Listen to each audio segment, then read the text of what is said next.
Good afternoon. I hope it's not the lunch that's making you guys sound sleepy. But I'm hoping that this session will wake you up a bit. It's going to be interactive. There's going to be some interesting presentations from a couple of our postdocs. So I hope you guys will engage with the content that will be shared. My name is Refilo Mashejo from the National Research Foundation. I will be co-facilitating this session with my favorite colleague from the HSRC, Dr. Konoswang Sobane, or Dr. Koni. And we just look forward to engaging with you. Please do ask questions where necessary.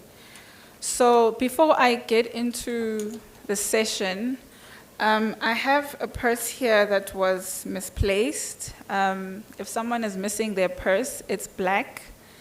And if you misplaced your purse, please just let me know, and I will hand it over to you. But you'll have to describe what's inside the purse, so that we know that you're the real owner of the purse. Okay, so so this session is primarily about research for policy. I'm not sure how familiar you guys are about the DSTI NRF Policy Placement Fellowship Program, which was launched in 2024. We have some postdocs who are part of the program, and what they've been doing is basically being exposed to policy processes, ensuring that we take researchers out of the lab and into policy-making spaces. And it's not just the lab. Of course, we have humanities sciences as well, contributing towards this body of knowledge around policy briefs and policy making. So this session is primarily to just see how researchers have engaged in policy making processes through this fellowship program. And we've been working very closely with the HSRC in terms of equipping the researchers on tools to communicate their policy briefs, tools to communicate their research to policy makers and so forth, and other audiences. So I won't get into the details of the program. There's Michael who will speak on behalf of the NRF and just share a broader overview of the program. But for now, I'll hand over to Koni to take it forward. Thank you.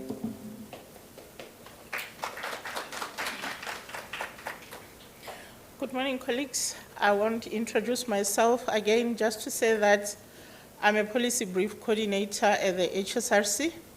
Some of the work that I do in that portfolio is to guide people on how to write policy briefs, to train them, to mentor them, and to also help them publish HSRC policy briefs at the moment. So if you are interested in the work that we do, you just go to the HSRC website and look at some of the policy briefs that we have done before. And in the morning, Dr. Pauline and her team talked a lot about being a policy-engaged researcher. And the biggest question is, you have now mapped the policymakers, you now know who they are, they have given you money to do research. How are you going to get this research to them? Are you going to submit to them a 500-page report? Are they going to read it? Are they interested even to read that report? Now, this is where we then teach scholars how to discern the policy implications and the policy messages and the policy relevance of the research through the use of policy briefs. And for those of you that are at the HSRC, I just want to repeat this because I hope you have heard properly. You have to be a policy-engaged scholar yourself, as a scholar.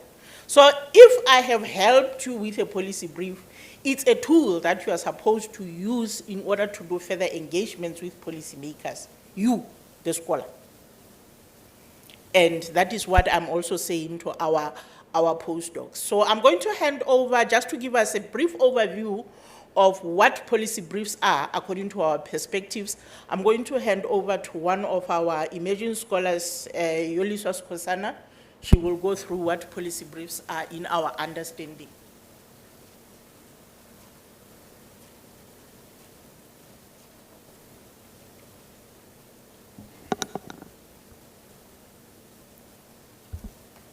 Tony, could you please put up our presentation? Thank you. Good afternoon, everybody. My name is Yoliswa Kwasana, and I come from the HSRC. I've met a lot of you postdocs. We've had the opportunity to engage and speak over the period of this policy brief program, and it's been a pleasure. I just want to come in here and talk about something that affects all of us, which is policy briefs and their role in achieving the Sustainable Development Goals, the SDGs. Because as the HSRC, the NRF, as well as the CSR and all the other entities of the DSTI, we are governed by these policies, Agenda 63, Agenda 2030, and the SGD goals. And when we do research, we must make sure that our research and our policy briefs align with these policies and going forward. So we often hear about major challenges within the education space and the healthcare space and technology and innovation space as well. And it's important for us to ask ourselves as policy actors and policymakers, how do we then solve these problems? That's where these policy briefs and this program comes in. Policy briefs that help us bridge the gap between research and real-world decision-making. Today, I'll give a quick overview of how policy briefs align with the SDGs and why they matter in shaping a more sustainable and equitable future ahead of the postdocs' presentations. Can we just please go to the next slide, Tony? What? Oh, got it. Thank you. Let's see. I'm just going to go skip ahead. Let's see. All right. Now I want us to just take a quick step back and see why policy briefs matter. What happens in a world where we don't have policy briefs? Well, decision makers are going to be left doing a lot of guesswork. Policies would be created without strong evidence, leading to slow or ineffective progress towards the Sustainable Development Goals. Imagine policies on education that don't align with what the labor market needs, and healthcare systems that are struggling due to poor planning because the policy briefs don't exist, or those that do exist don't align with what is needed in that space, in that moment.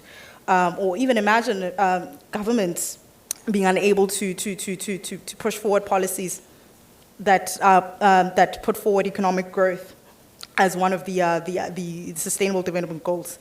This isn't just a minor inconvenience, it's a big problem that could affect millions of people, especially the most vulnerable people in our communities. Graduates struggle to find jobs, and that's related to our Sustainable Development Goal number 8, which is decent work and economic growth. And we would then also be facing issues where we would have patients that are misdiagnosed due to policies that don't align with what is happening. So that's just some of the themes that we'll be speaking about. We'll be looking at decent work and economic growth, looking at a good healthcare and well-being, and also be looking at industry innovation and infrastructure. So policy briefs do help fix this. We provide decision makers with concise research-based recommendations that lead to better policies and ultimately better lives for the most vulnerable people in our communities.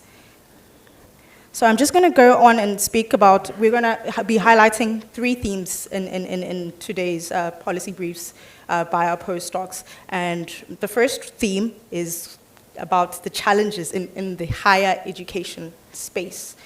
And we'll have Dr. Moloko and Dr. Lucia who will be speaking about those themes. So let's talk about higher education and the challenges that are faced within that higher education space. You know, one of the challenges is the unequal access to funding and research resources. Historically disadvantaged institutions, they often struggle to compete with well-funded universities, and they also often struggle with attracting the best talent. Another major issue is graduate unemployment. Many students finish their degrees only to realize that their skills, they don't match what employers need. So this mismatch between education and the labor market then fuels high unemployment rates, even amongst the most highly educated people. So what is the solution? We need stronger policies that connect universities and industries. If we can align what's taught in classrooms with real-world job demands, we can then improve our employment outcomes and economic growth, which is directly supporting Sustainable Development Goal number 4 and Sustainable Goal number 8. Moving on to our next theme of health and well-being. So what is health and well-being? One major issue is that we're faced with people that are misdiagnosed with tuberculosis. That's one of the policy briefs that are going to be presented by one of our postdocs. And many patients in South Africa, they receive incorrect treatment because of TB symptoms that overlap with other infections. So it's important for us to be able to have policies that are able to remedy that gap. This happens because we will, pardon me, sorry, the nerves are kicking in, eh? Hey, the crowd is looking at me like crazy, but here we go. Thanks for the courtesy chuckle. There's the issue of the social relief program, which one of our postdocs will also be delivering a policy brief on. Unokbonga Makanya will be speaking to that, and that also is in relation to that theme number 2 of health and well-being. So there's this issue of social relief programs. The COVID-19 special grant of 350 Rand was meant to help struggling citizens, but bureaucratic inefficiencies led to delays and people falling through the cracks. If policy briefs had played a stronger role in the planning process, we could have a more efficient and accessible system that directly supports the Sustainable Development Goal number 1 of no poverty.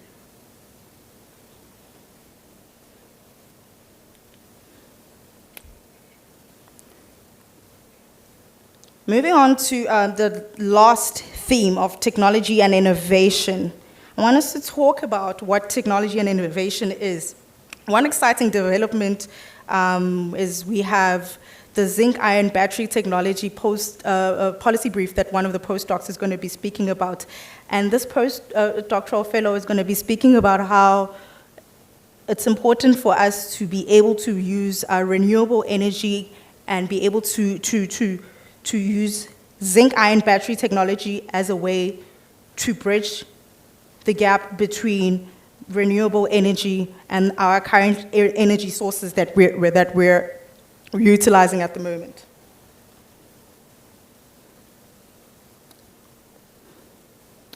So with this postdoctoral fellow's policy brief, he'll be talking about helping us all move forward towards cleaner and more reliable energy sources, which is a critical sustainable development goal, and that is specifically sustainable goal number 7, which is about affordable and clean energy. And another place where we can then speak about this theme number 3 of technology and innovation is the space sector. Another policy brief that we're expecting our postdocs to deliver is one related to the space sector. And our postdoc will be speaking about a dedicated online portal that could centralize information and attract investment and drive collaboration. This could then position South Africa as a leader in space technology, driving innovation and industrial growth in line with Sustainable Development Goal number 9, which is industry, innovation, and infrastructure. The takeaway here is simple, is that technology is advancing rapidly, and it's important for us to move with the times, and our policies must speak to that advancement. So in closing, I just want to give a key message here, is that the takeaway here is that policy briefs, they matter. They take complex research and they turn it into practical, actionable recommendations for decision makers. If we want to achieve Sustainable Development Goals, Agenda 2063, and the NDP's Agenda 2030, we need to make sure that evidence-based policymaking is at the center of our discussion, as some of our colleagues from PRASCA spoke about earlier. Whether it's education, whether it's healthcare, whether it's technology and innovation, collaboration between researchers and policymakers and industries as well is very important. So important for us that by working together and putting research into action, we can move real world issues and come up with sustainable and innovative solutions through the work that we do with our policy briefs. I'd like to now hand over to the next speaker. Gitumethu is going to be chairing. But before we let Gitumethu come speak to us, we'll let Refilwe come through, have a word with you, and then Kitu will then lead us into the session with our postdoctoral fellows. Thank you very much, colleagues. Thank you. Oh, no, this is you. Thank you so much, Yoli, for that brief overview.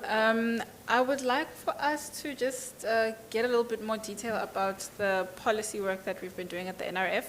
And for that, I'm going to call Michael Nxumalo from the NRF. He'll be standing in for Dr. Seppo Hajigonta, who had to attend to another meeting.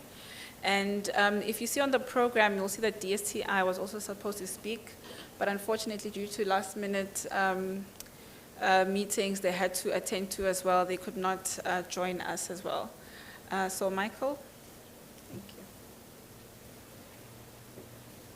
you. Thanks, Refilwe. Yeah, my colleague Seppo is not here, so I'll be able to read, because that was not my slot at the beginning.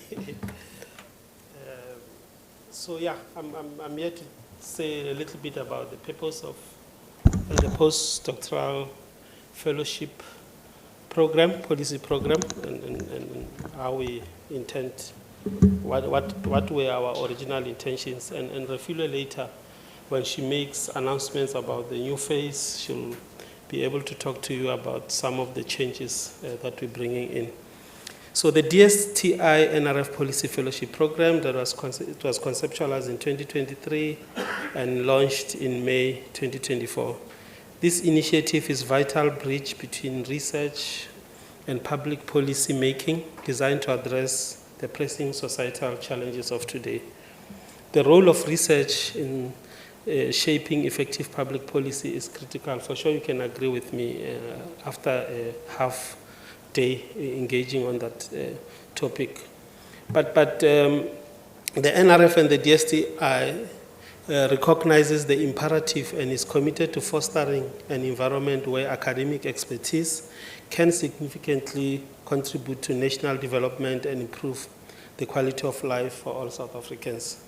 The DSTI NRF Policy Fellowship Program therefore aims, or was initially aimed, and I think it still stands, at creating a unique platform for postdoctoral research fellows and emerging researchers. This program places talented individuals within key government departments and institutions, allowing them to engage directly with policymakers, share their research insights, and help craft solutions that are both innovative and impactful. And you'll hear from, and I implore you to engage with the policy briefs that are here. Do ask them questions on how they were interacting with policymakers, because I think some of those details will be useful, especially for those who are interested in the program to understand. So the focus is clear. The program seeks to drive social innovation. By collaborating with host institutions, fellows apply their academic expertise into the policy-making process. So they are hosted in an institution which it's practically doing some of the work, and then they're able to share those skills. The thematic areas outlined in the Science, Technology, and Innovation Decadal Plan serve as the guide. We're getting funding from the Department of Science, Technology and Innovation, so it's important that we align with the policies that are contained in their strategic document. So this program is about cultivating a new generation of scholars who are equipped to tackle public policy challenges. The NRF offers, and for those who are new, don't understand how the program works, you probably want to know that, as a policy fellow, what do you get? So the NRF offers stipends, professional development opportunities, and support for travel in order to empower fellows to gain invaluable experience and build networks within the public sector. And you'll also hear that we're trying to strengthen the program by internationalizing, and Refilo will speak a little bit about that. The expectation is that the fellows will contribute meaningfully to the national development agenda, producing outputs that resonate with both academic and policy-making communities. And today is such a day where we're hearing such stories. The initial pilot that began, I need to say, fellows are expected to produce strong research outputs, enhance research capacity within government, and ultimately contribute to the formulation of evidence-based policies that drive meaningful change. As I end, I want to say some of the few highlights of the program. They include that the pilot phase appointed 23 postdoctoral fellows assigned to strategic divisions within government departments, and science councils. So they were placed, some of them were placed in the technology, innovation, and research development and support divisions. The policy focus areas that were supported in the first phase were human capital development and social grant challenges, research impact, internationalization and partnerships. A number of them were part of the business advancement programs, technology and innovation, and open science. So I'm looking forward to the presentations, to the engagement. Let's see what your work is culminating into after a year of hard work. All the best with the session. Thank you so much, Refilo.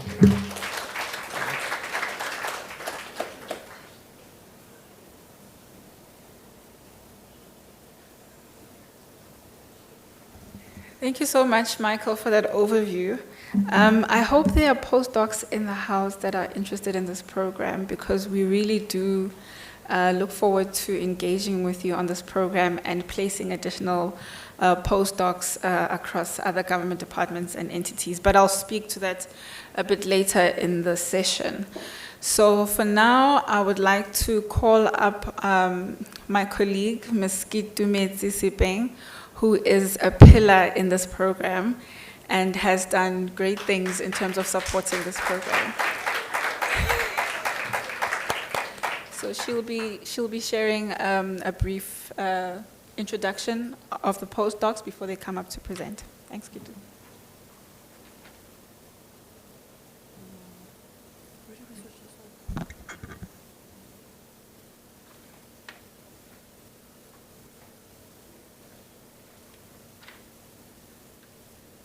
Thank you, Fifi. Welcome everybody to our policy brief portfolio session. I'd like to introduce the first postdoc that will be presenting, Dr. Moloko Matipa Mdakane. Moloko is an information scientist at the CSIR and a policy fellow within strategic investments, innovation and impact at the NRF. She plays a vital role in developing strategic documents for multiple departments within the NRF. She is currently the lead researcher for education, STEM and digital divide task team under W20, one of the official G20 engagement groups. With expertise in policy advocacy, program evaluation, and research impact analysis, she actively contributes to stakeholders across academia, government, and industry. Moloko is passionate about capacity building, particularly in supporting emerging researchers in STEM fields. She's dedicated to helping them navigate critical career transitions and unlock new opportunities. Her current research focuses on developing and implementing policies that take a long-term approach to supporting clear career pathways. Good luck.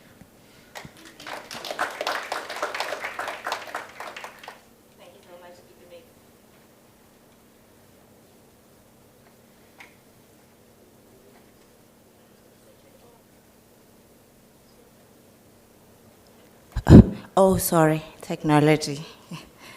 Thank you so much, Kitumeti. Thank you to Refilwe, Dr. Kony, Michael, for introducing the program as a whole. As Kitumeti has already said, my name is Moloko Matipa Mtagani.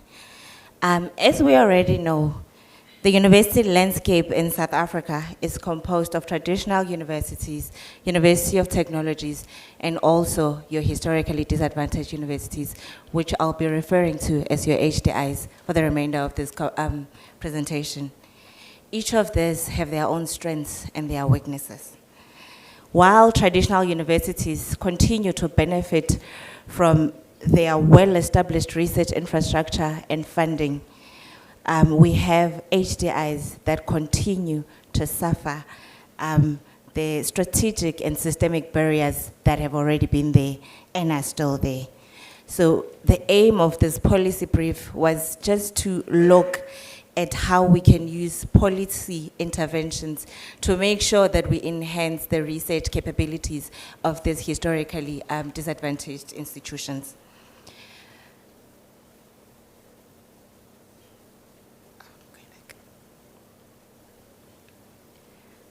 If there's something that we cannot shy away from, is the fact that HDIs suffer from systematic and systematic barriers that are there.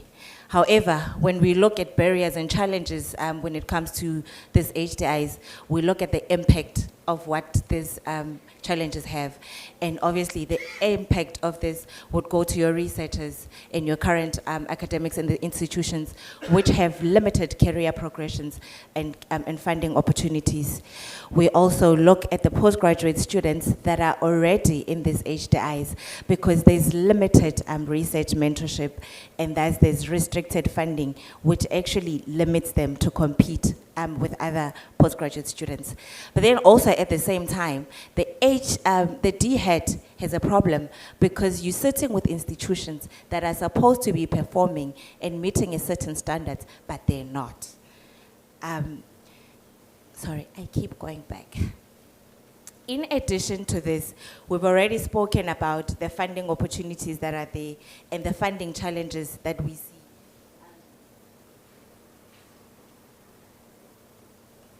Yeah, so as we've already touched on that, there is disparities and discrepancies when it comes to the funding that these HDIs are getting. And also in addition to that, research has shown that when you look at international collaborations between your traditional universities and your HDIs, you can see that your traditional universities are sitting at 25% international collaborations when you compare them to the 5% that is your HDI.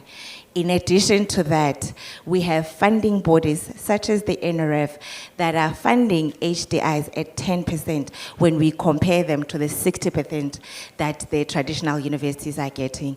And that's not all. In one of the reports that the NRF published, they've reported that they've funded only 15% of international partnerships when you look at your HDIs.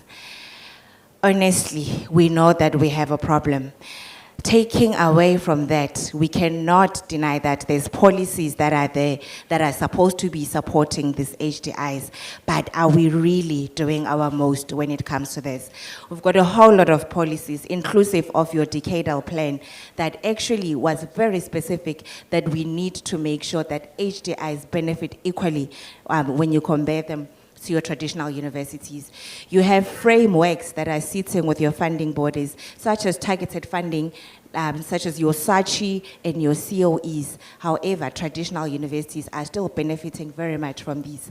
You have your NRF Vision 2030, your Africa AU Agenda 2063, that are there, that are speaking specifically to these very same problems that we're looking at. You also have DHET that has a specific program, your professors, Busiso Bengu, that literally is there to benefit the HDIs, but we still have the same problems that we're facing when it comes to these HDIs. So we can't shy away from the fact that there's gaps that are there that actually require us to act urgently in order for us to make sure that we close the gap between HDIs and your traditional universities. So having gaps creates opportunities for us to deal with these problems. We've already said the policies are there. Are we implementing them correctly? This is something that we really need to look at. When we have policies that are sitting in place but are not doing the most, you can amend policies. You can enhance policies. You can revise policies in order to make sure that at the end of the day, you really get the support that the HDIs get and we're able to close the gap when it comes to research excellence. I've already said there's a whole lot of stakeholders that are affected by these policies that would benefit from this amending and revising and enhancement of these policies. So we need to look at it with the whole different stakeholders that are there to make sure that in closing the gap, really look at the different spheres of research in order for us to do that. We can't do this alone. If we're going to call people to action, we need to make sure that when we advise on the policy making, we're speaking to the relevant person. I've spoken about funding bodies. You do have policies that are there. However, there's a need to make sure that we develop and implement targeted funding policies that will specifically look at strengthening the research excellence at these HDIs. You have the government that is there, government ministries, you have your DHET, your DSTI. We need to make sure that when we speak about higher education policies, we are speaking at a point where we're able to provide and close the gap that these HDIs are facing, whether it's infrastructure, it's funding, it's mentoring, it's leadership development. We need to make sure that we pull up and we develop all these policies that would speak to that. But then also at the end of the day, we have leadership at these HDIs that are going to need support in order to make sure that they're also able to close the gap. They're struggling with attracting and retaining researchers in these HDIs.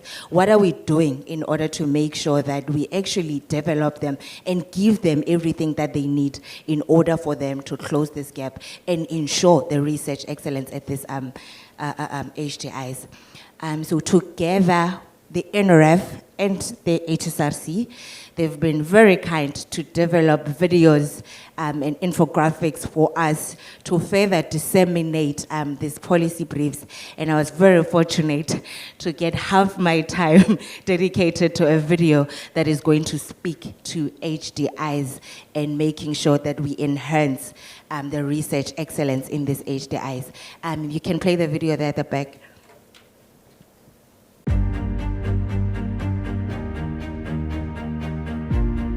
South Africa's historically disadvantaged institutions, or HDIs, play a crucial role in education and research.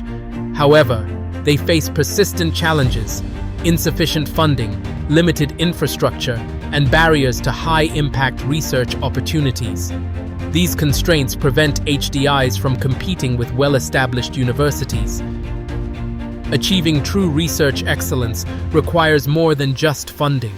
It demands mentorship, capacity-building programs, and structured career pathways. To make this a reality, key stakeholders must take action.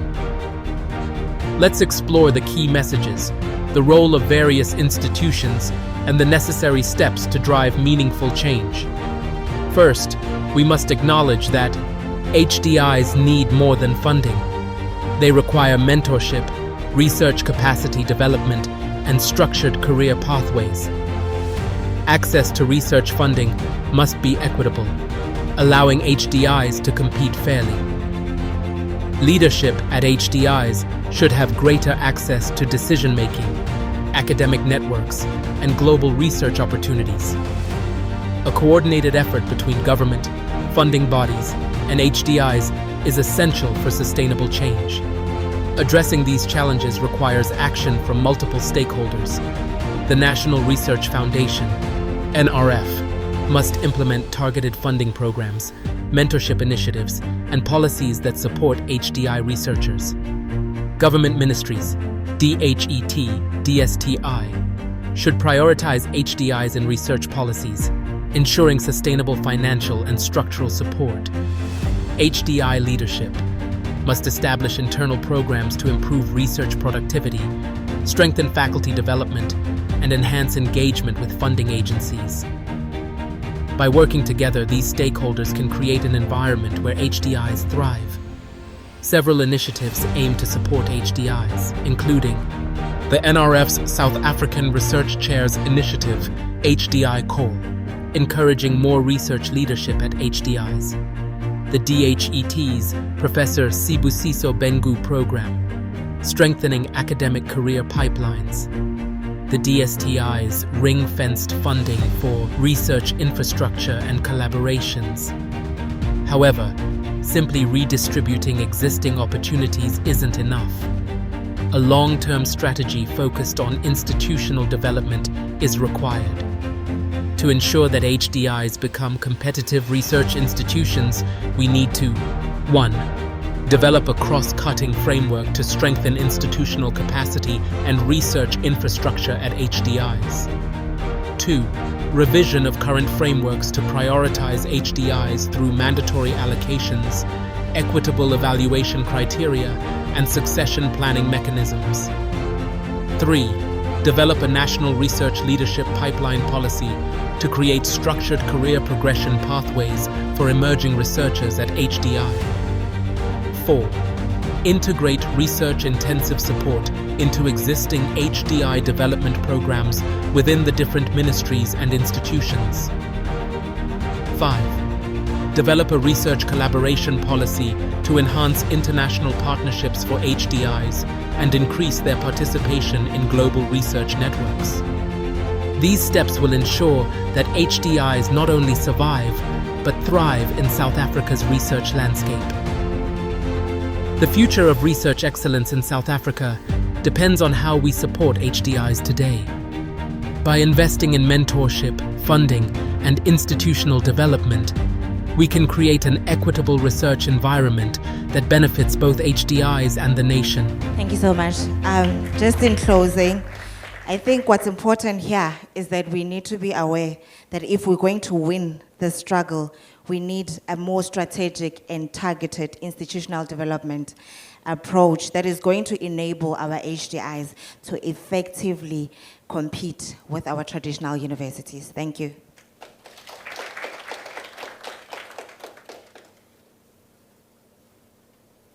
Thank you, Moloko. I'd like to call upon Dr. Lucia Masilela, who will be joining us online. Dr. Lucia Masilela is a postdoctoral research fellow from the University of UJ. Her research in the field of public management, governance, and public policy concentrates on policy innovation and governance. The goal is to develop enhanced and integrated service delivery solutions and mechanisms for the public sector. Her recent research contributions are on informed policymaking practices with a focus on incorporating decision intelligence tools in order to improve the effectiveness and efficiency of decision-making process within the public sector. Her research within the postdoctoral fellowship program is centered around 2 sustainable development goals. Goal 9, to build resilient infrastructure, promote inclusive and sustainable industrialization, and foster innovation, and Goal 17, strengthening the means of implementation and revitalizing the global partnership for sustainable development. Her research examines lessons learned from existing policy interventions and aims to identify best practice guidelines for public policy. Thank you, Lucia. All right. Thank you. Good afternoon, everybody. I hope everybody is well. Thank you so much, Dr. Moloko, for your presentation. And I'd like to thank the HSRC, the NRF, the DTSI, and the NRF for hosting this segment of policy briefs. It's quite an important phenomenon that's going to change a lot on how. Can I please have my slides, or are they up already? All right, thank you so much, Gitu. As I was saying, good afternoon, ladies and gentlemen. My policy brief will be titled, or is on the structural and institutional barriers influencing postgraduate unemployment within South Africa, policy challenges and solutions. The policy problem in the context of this policy brief is that there is currently there's currently challenges regarding postgraduate unemployment with a particular segment or a subpopulation of honors, masters, and doctoral students who have dedicated their time, energy, and efforts to further extend their qualifications in the hopes to be more competitive and employable, within the South African market. Preliminary research has indicated that there are currently institutional and structural barriers which are hindering the pathway to getting employment, even though there are graduates who have or hold an honors master's or a doctoral degree. This has become very problematic because it indicates that the country has a broader socioeconomic challenge, particularly with education and the level of education being provided, the labor market trends and dynamics, and most importantly, the economic transformation of the country. The policy that was analyzed and assessed within this policy brief is the National Development Plan 2030, which was identified as a key instrument policy towards dedicating resources, efforts, policies, and infrastructure towards increasing the number of postgraduate students and, most importantly, graduates at the end of their qualifications. The National Development Plan in 2010 had enrollment rates of 950,000, and then it indicated that it wanted to approximately increase this to 1.62 million people or graduates by 2032, which is an estimated 70% increase. One of the challenges that preliminary research indicated is that in the South African context, we are only producing 28 graduates per million per population per annum, which is relatively low towards international standards and requirements. So therefore, the NDP, in order to counteract this challenge and deficit, was that it set the targets for PhDs to increase to 100 by 2030, which would have then resulted to, if achieved, to 5,000 PhD graduates within the South African education sector. I identified two important elements that are challenges, and most importantly, that could be incorporated and developed and enhanced and even made into relevant policies, which is firstly the curriculum enhancement with practical work experience. Currently, traditional universities, particularly the ones that I've identified in social sciences and humanities, is that they do lack a work exposure, practical learning and component, where a number of the students who are registered for their honors, masters and doctoral degrees do not get exposure to the relevant fields that they want to work in, other than those in academia, which is obviously to be a researcher or to be a lecturer, which isn't necessarily the route for everybody.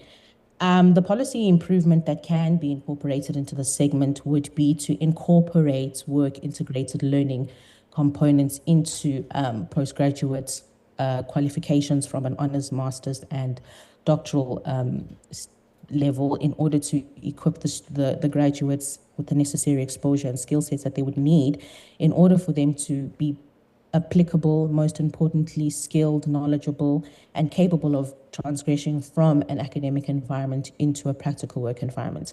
The second would be strengthening university and industry partnerships and collaborations. There is currently inadequate partnerships and lines of communication between universities and industry, and that is a very big challenge, as this indicates that there's a disconnect between what is being taught, lectured, and researched on in universities and what is required by employers in their lines of work and what is required in terms of the economy. This disconnect may be a reason why we are currently having an issue with an overproduction of graduates, which is good because it indicates a constitutional right to access to education. However, in terms of the economy, we have a high number of graduates who do not have jobs, as there is no market threshold to uptake them, which is very problematic because we have a stagnant amount of graduates who are ready and capable of working, but unfortunately there isn't capacity to take up all of them, and even those that can be uptaken do not have the necessary skills and knowledge base which will make them employable, because sometimes, in most cases, employees want people who have pre-exposure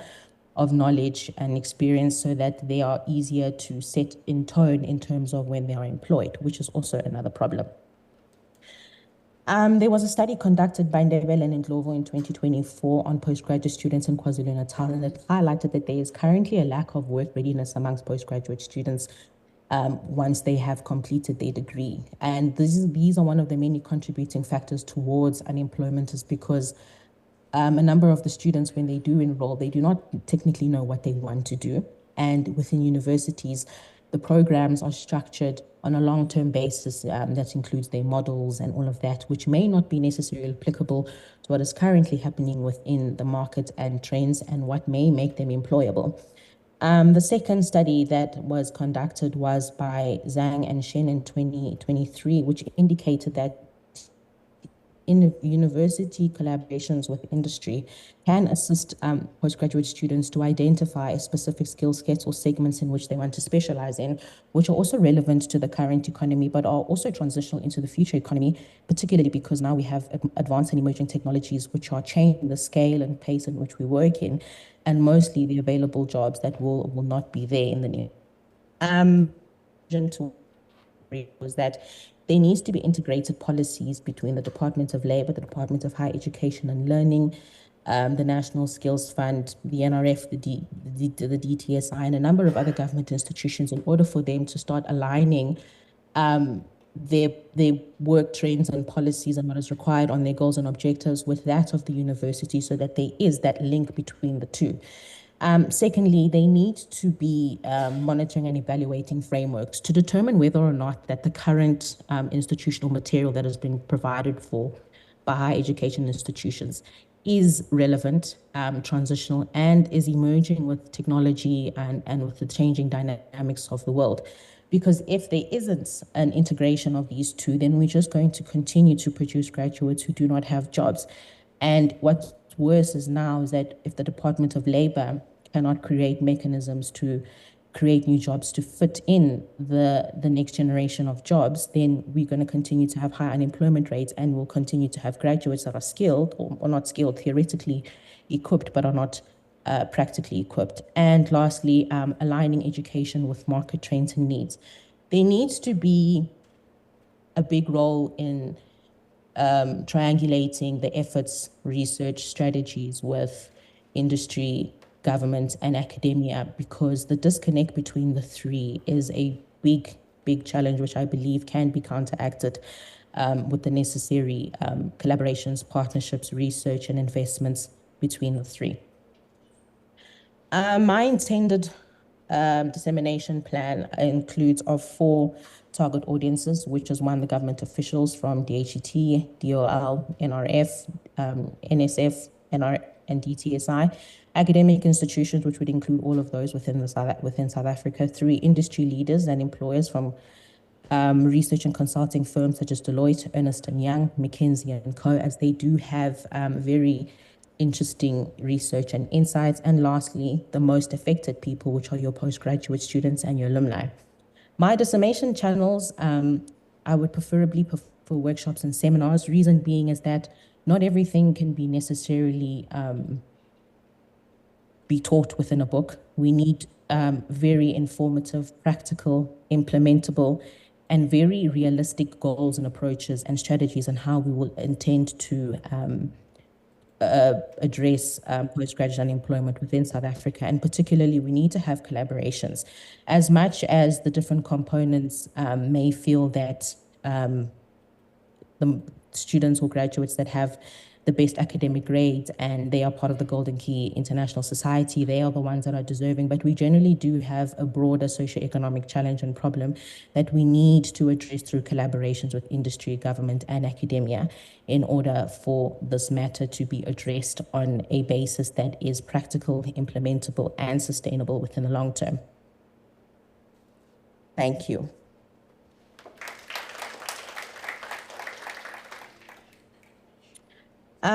The HSRC has compiled, or I don't know what the correct word is, an animation for you guys on my policy brief, and I would like to thank them for that. Tony, I think you're the person responsible for pressing play.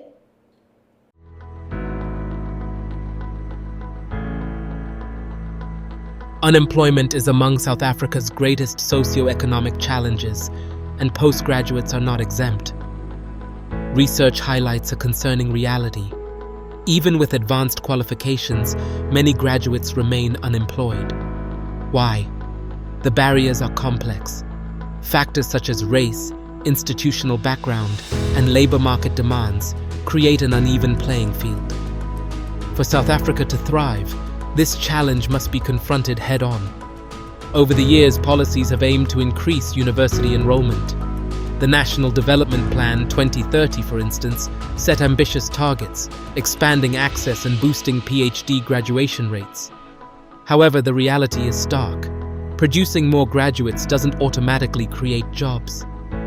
Without strategic alignment with industry needs, postgraduate degrees risk becoming academic credentials with no practical path forward. To unpack this issue, researchers analyzed existing policies, labor market trends, and higher education frameworks. By studying reports, progress documents, and economic indicators, a clearer picture emerges, one that reveals gaps in policy implementation and industry collaboration. Higher education institutions, HEIs, play a crucial role in preparing students for the workforce. Their mandate is clear: equip graduates with the skills needed to meet labor market demands. However, a fundamental challenge persists. How do we bridge the gap between theoretical knowledge and real-world application? Employers seek experience, adaptability, and job-specific expertise. Yet, many postgraduate programs remain disconnected from these expectations. A more integrated, interdisciplinary approach is needed, one that fosters flexibility, collaboration, and career readiness. The COVID-19 pandemic brought unprecedented uncertainty. Many students faced disruptions in their studies, while employers tightened hiring. Analyzing supply trends pre- and post-pandemic reveals crucial insights. Honors, masters, and doctoral graduates have increased over the years, but job opportunities have not kept pace. Even before the pandemic, declines in honors and master's graduates pointed to an emerging crisis. Doctoral candidates, however, showed steady growth, raising an important question. Is South Africa producing highly qualified graduates for a job market that isn't ready to absorb them? The following have been identified as possible policy recommendations for addressing postgraduate unemployment in the South African context. Developing integrated policies and partnerships with the Department of Labor, DOL, Department of Higher Education and Training, DHET, the sector skills authorities, the National Skills Fund, private sector, and other industry stakeholders to increase the uptake and intake of internships during undergraduate enrollment years. Developing policies to strengthen the resources and support systems between the DOL, DHET, and HEIs, including information sessions and workshops on career trends, mentorships, and academic advising services. Improving current monitoring and evaluating frameworks and regulations to improve the effectiveness of academic programs supplied by HEIs and DHET. Aligning postgraduate education with market trends and needs. Strategic partnerships and interventions need to strengthen collaboration between institutions of higher learning and industry analysts to ensure the development of a curriculum relevant to industry needs and adaptable to future-oriented job requirements and skills. The challenge is clear. The solutions exist. The question remains, will we take the necessary steps to ensure that South Africa's brightest minds have a place in its future? I just want to ask one question. I believe that these policy briefs come from some research project or a consolidation of research evidence, some evidence synthesis. So there has been that research, then you wrote a policy brief, but also we see videos and animation. My question is, why so much trouble? Can't you just write one thing, disseminate, and end there?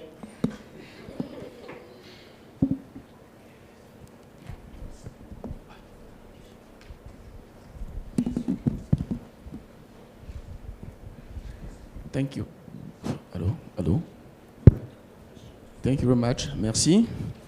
Je voudrais poser deux questions au groupe. I would like to ask two questions.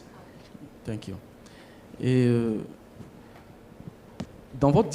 dans votre diapositive mentionnant plusieurs défis rencontrés par les Human Development Indicators en lien avec la recherche, j'ai remarqué que vous n'avez pas tenu compte de la question du brain drain issues, l'affût des cerveaux. Je ne sais pas ce que vous en pensez, si vous pouvez me dire un mot là-dessus. La deuxième question, n'est-il pas paradoxal, ça c'est mon point de vue d'un citoyen d'un petit pays de l'Afrique de l'Ouest qui adule l'Afrique du Sud et qui adore l'Afrique du Sud, au fait. Et n'est-il pas paradoxal de constater qu'en Afrique du Sud, il existe un sérieux problème de chômage des diplômés de 3e cycle, alors que l'Afrique du Sud est réputée sur le continent pour la promotion de la recherche, l'octroi de bourses et l'organisation de grands événements scientifiques. Merci.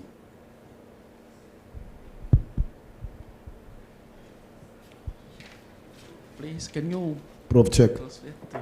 Should I continue or you will yeah, interpret before? translation first?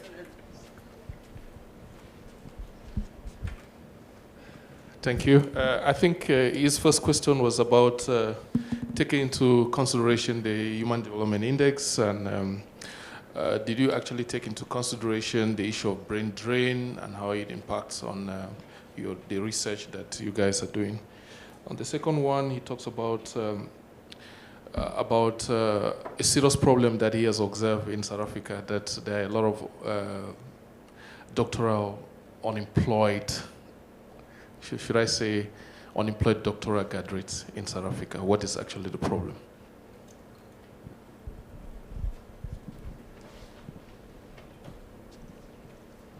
Should I continue? Thank you.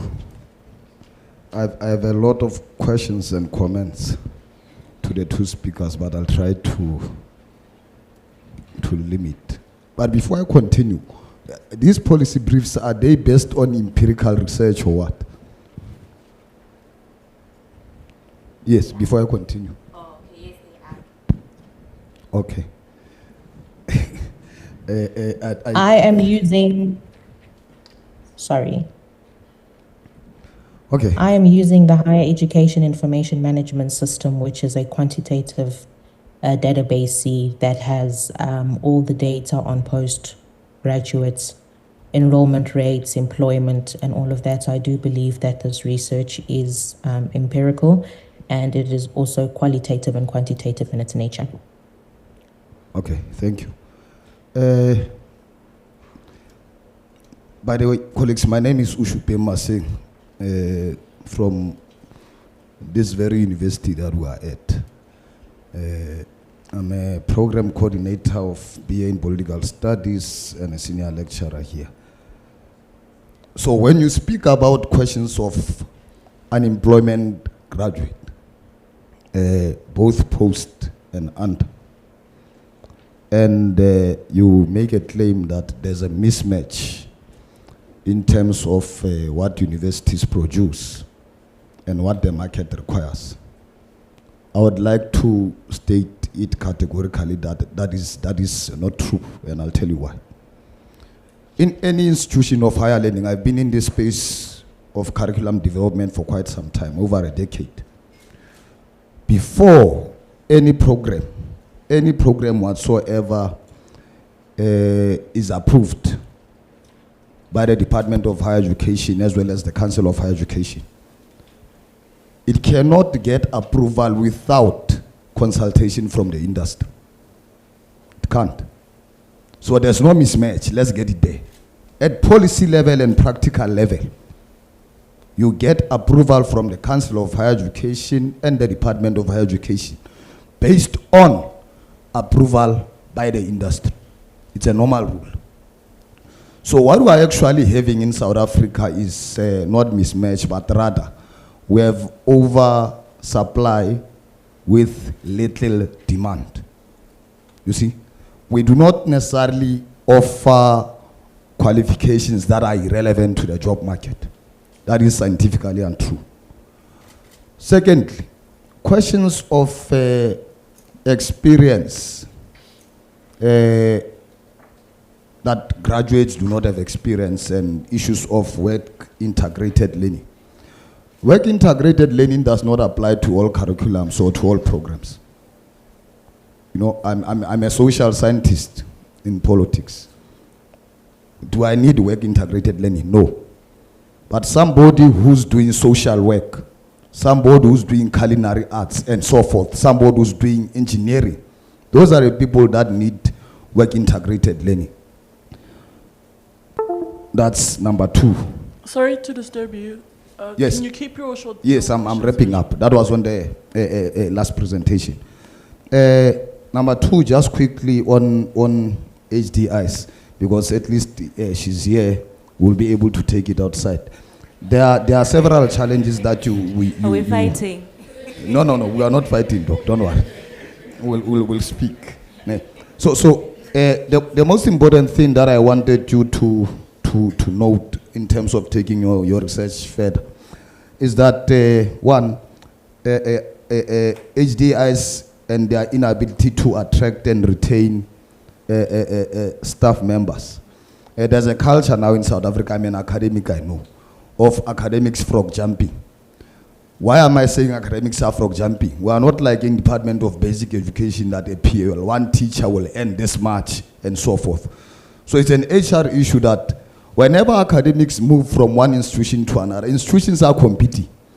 And you will find that within a period of 3 years, a person has frog jumped from one university to another within, let's say, it changed 4 institutions and so forth and so goes on with it. And one other challenge that you must note is that there are those HDIs that went through what Kara Asmal then introduced as merger. Maybe majority of the young people that are here would not understand it. So merger also killed HDIs, but I have a lot, we'll continue with it after this. Thank you. Sorry, last 2 questions. 3 questions. Okay, I've got mine also. Yeah, okay, we want to start with her then. Okay. I do. Okay, let me first start by appreciating your efforts, the 2 presenters. I enjoyed listening to the policy briefs and the animation and the video. I think the most important thing when we are communicating to the policymakers is to capture their attention. So clearly, you tried, you made an effort. Very quick feedback that I picked. Because of that, because you want to capture the attention, your policy briefs must be brief and concise. I didn't see much of that. I didn't see, I saw like in your example, you had rather too many policy recommendations. So I was asking myself, if I'm a policy maker, which of all those are the most critical? Would I, even if, for example, I'm resource constrained, which ones would I prioritize? So yeah, you've got to do a balancing act here. Because all of them are important, yes, but which of them are most important? Yeah.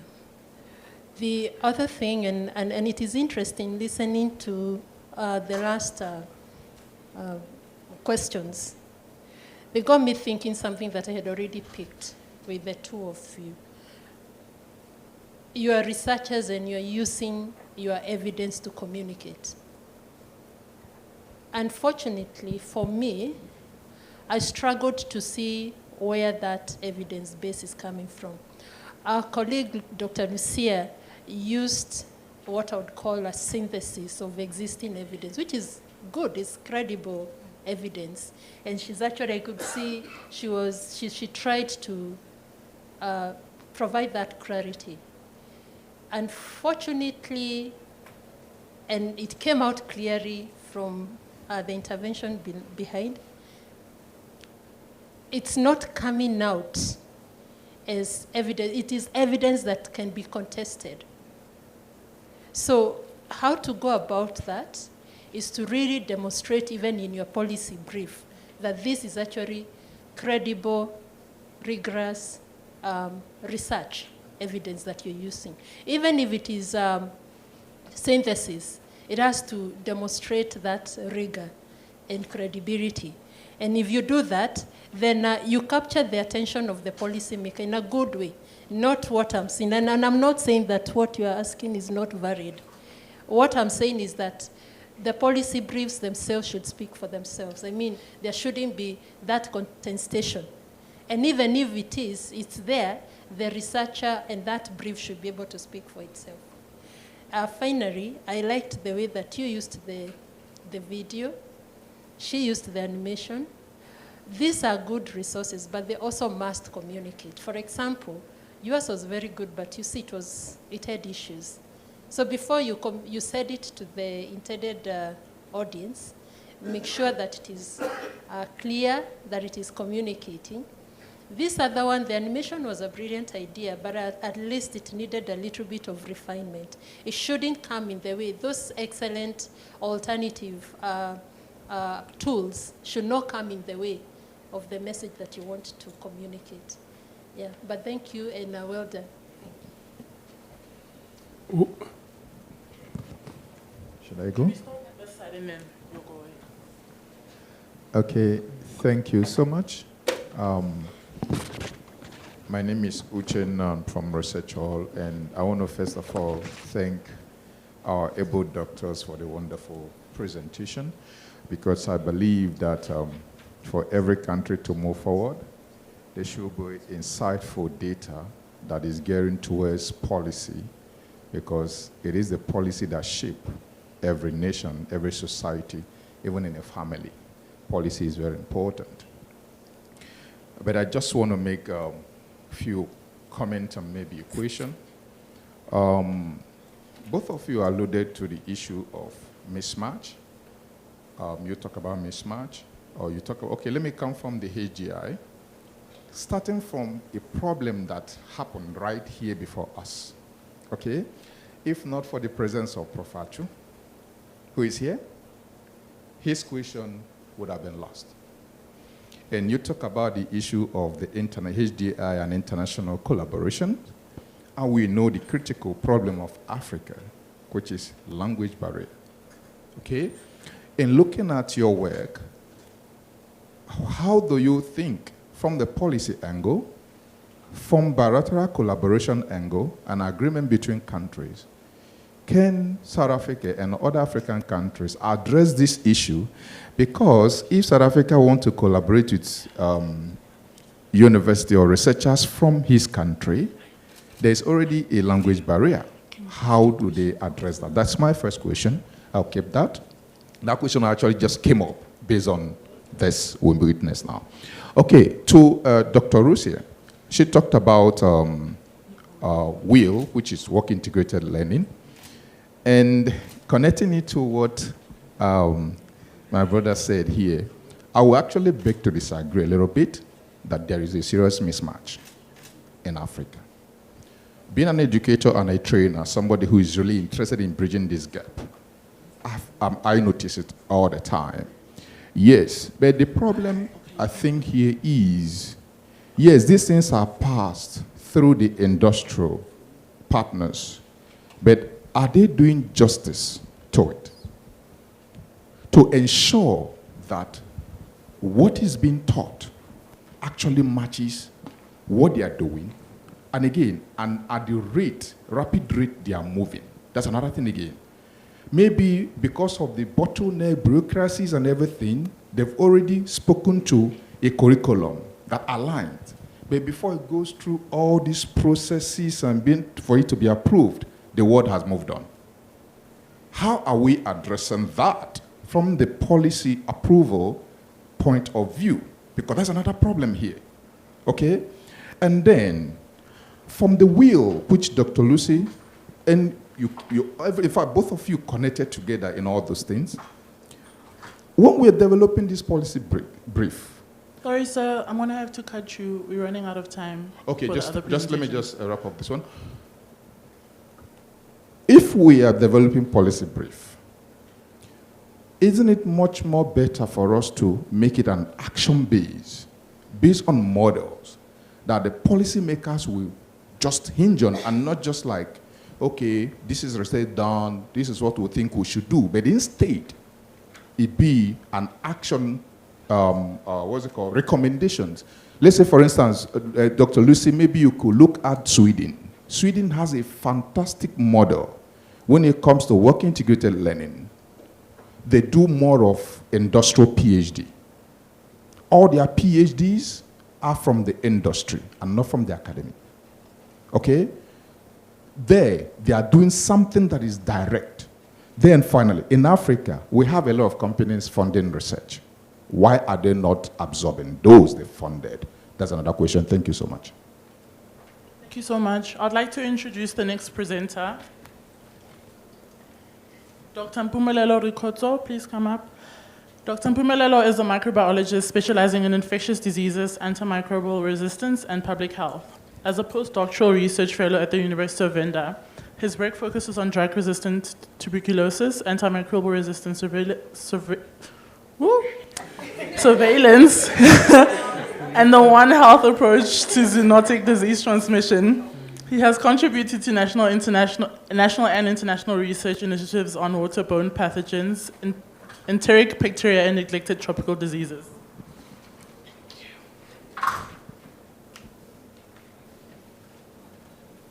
Good afternoon, everyone. I'm happy to see you all here. And I would like to express, my appreciation to the facilitators, Refile Mashiko and Dr. Sobane, who taught me everything about, policy brief. Thank you. So I'm going to give a policy brief on distinguishing between tuberculosis and the non-tuberculous, mycobacterium. So you should think of, the non-tuberculous mycobacterium versus the mycobacterium tuberculosis as identical twins. If you were to see twins that are identical, you wouldn't be able to distinguish between, the two. However, you could only be able to distinguish between the two through their genetic makeup. So,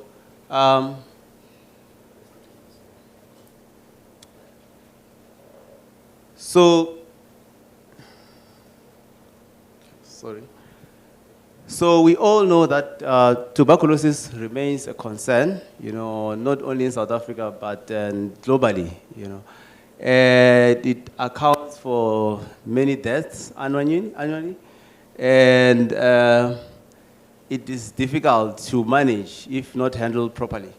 So we are seeing a rise in infections being caused by the non-tuberculous mycobacterium, which I've just mentioned that it's identical to the mycobacterium tuberculosis. And the current routine diagnostic approach that we are using cannot be able to tell the difference in terms of the genetic makeup of the non-tuberculous mycobacterium versus the mycobacterium tuberculosis. So if someone goes to hospital and they're being diagnosed, we're using a gold standard method where they prepare a culture, they take the sputum, and they view under the microscope. And they would say, oh, this is testing positive. But only to find that, that is not actually the mycobacterium tuberculosis. However, rather the twin of the mycobacterium that is, present on that slide. So there is a challenge in terms of differentiation between the two strains, and this results in misdiagnosis, as well as leading to treatment failures, high treatment failures, by the way. So there's an urgent need for us to improve in terms of our routine diagnostic approach, train our healthcare workers, as well as, to increase public awareness, because most people are not even aware of this. So this policy brief, seeks to integrate, the NTM management into the current, routine diagnostic protocols that are available out there.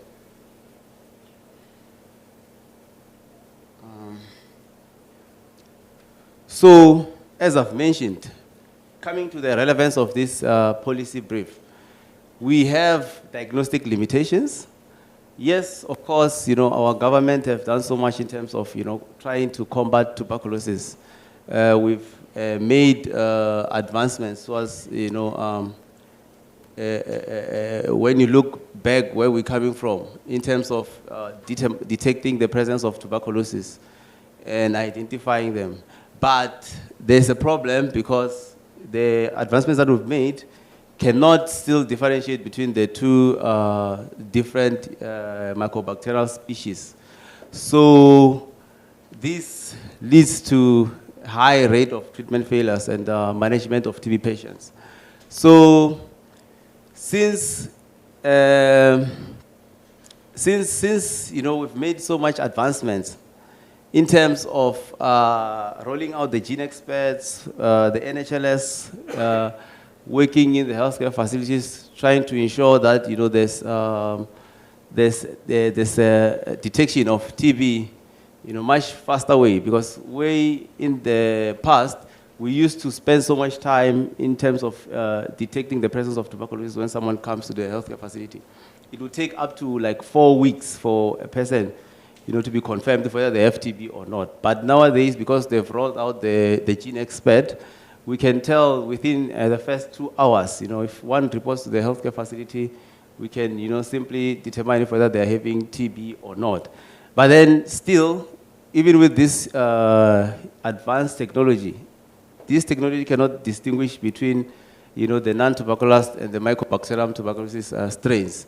So this threatens progress, and if we don't address this, we will miss out when it comes to meeting the targets set by the WTB and the World Health Organization by 2030, which seeks to eliminate TB completely.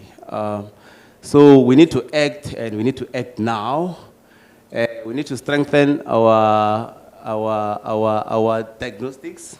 We need to train our clinicians, our healthcare practitioners, because when doing our research work, we normally engage with them, and you find that they're not even aware that there are high levels of non-tuberculous mycobacterium, and people are put on the wrong medication, and they're being told that you're not responding to the medication, only to find that they're just taking the wrong medication. So that's how serious it is. So what are some of the key issues and challenges? There's an overlap in terms of these two mycobacterial species. They cannot be differentiated. It's not easy to differentiate them unless if you're using much more advanced tools to ensure that you are dealing with the right species. So we also have the diagnostic gaps. What we're using is not enough to distinguish between the two. Inappropriate treatments. So if one is misdiagnosed, obviously you'll be given the wrong treatment, and it's not going to work. It's only going to lead to a treatment failure. And we've got a systemic burden. The more people are misdiagnosed, high costs. There are high costs to the healthcare facilities, and the patient outcomes are not good. So we need to enhance the capacity of diagnosis. We can, employ new and much advanced technologies such as the next generation sequencing, which can be able to distinguish between these species and ensure that the management of these patients are proper. We also need to expand the culture-based practice that we're using. So currently we're using a gold standard method. So we take the sputum sample, and then we put it on a plate, grow it, and view it under a light microscope. And then we'll see some growth of the bacilli. But then just viewing the bacilli under the microscope is not enough, because the shape or the appearance of the Mycobacterium tuberculosis as well as the non-tuberculous Mycobacterium are the same. Hence I was saying that you look at them, take them as twins. So if you cannot differentiate through that method, it means that that method is not good enough. It needs to be revised. So we can conduct workshops on our healthcare facility workers and also integrate, this NTM management into our current TB protocols. That will be very, very, very useful.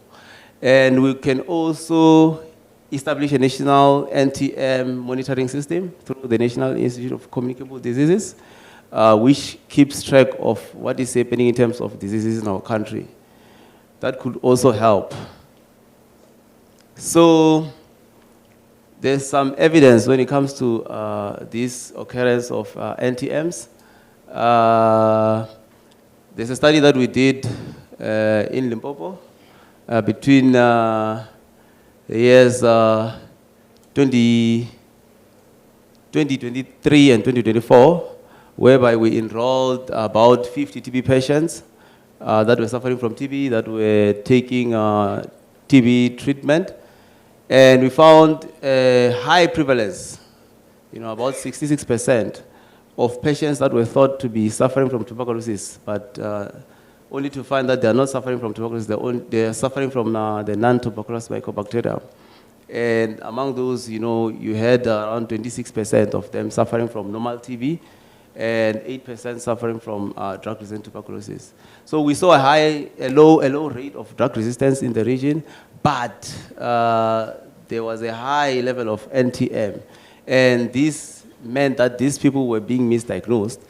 And these findings are in line with some of our collaborators from Stellenbosch. They also did some work in the region studying, the NTMs, and they found similar results on the prevalence of NTMs. So we need to, I see Kitu saying time is running out. So we need to improve our diagnostic accuracy so that, we can have a higher, treatment success rate. Otherwise, a lot of people are going to lose their lives. So we need the Department of Health to come on board.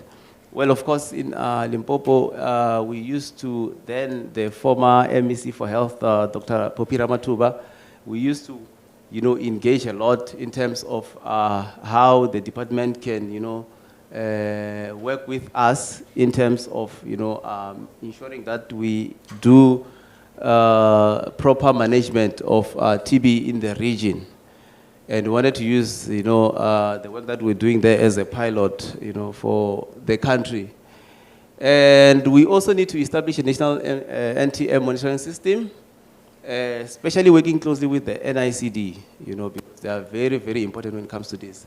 And then focus on capacity building for healthcare workers, because I remember the first time when we had a meeting with the heads of healthcare facilities in the area, and we asked them about, this non-tuberculous Mycobacterium. We asked them if they were aware if there's any circulation of the non-tuberculous Mycobacteria in the region, and they said, we've never heard of that, we don't know of that, and these are people that are busy helping people every day. When people come to the healthcare facilities, coughing, sweating, showing all those symptoms, of TB, they would assume that, okay, they are suffering from TB and then put them on treatment and find that the patients are not responding to the treatments that are being given.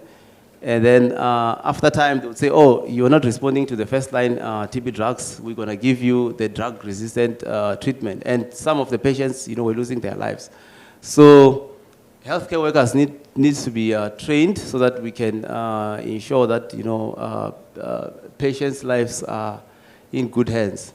So this will improve, the diagnostics and patient outcomes, which is very important. So for dissemination, I'm going to go quick. Sorry. So for dissemination, stakeholder engagement, as I've mentioned, the Department of Health, NICD, We need to train our healthcare workers. We need to publish our findings. And we also need to present our findings at conferences, such as this one. And also community awareness, to say to community members that sometimes when one of your family members or a relative or friend or colleague, being given these TB treatment regimens, and you find that they're not getting any better, perhaps it would be nice, to move towards, because nowadays we're in the era of precision medicine, to move towards precision medicine and make sure that we check if whether they are not actually suffering from non-tuberculous mycobacterium. Yeah, thank you.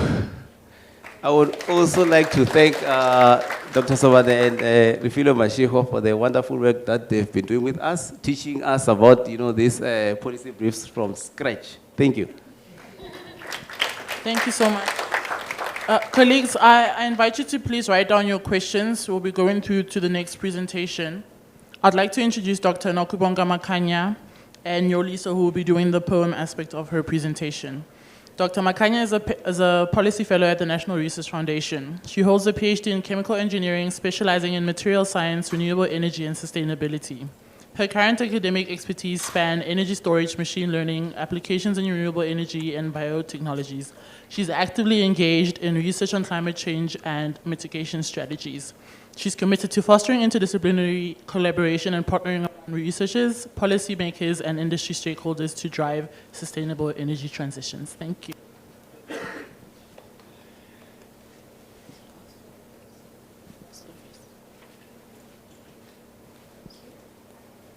"350 Grant" by Kirsten Dean. This is a poem that has been taken from Nokubonga's policy brief and turned into a human story.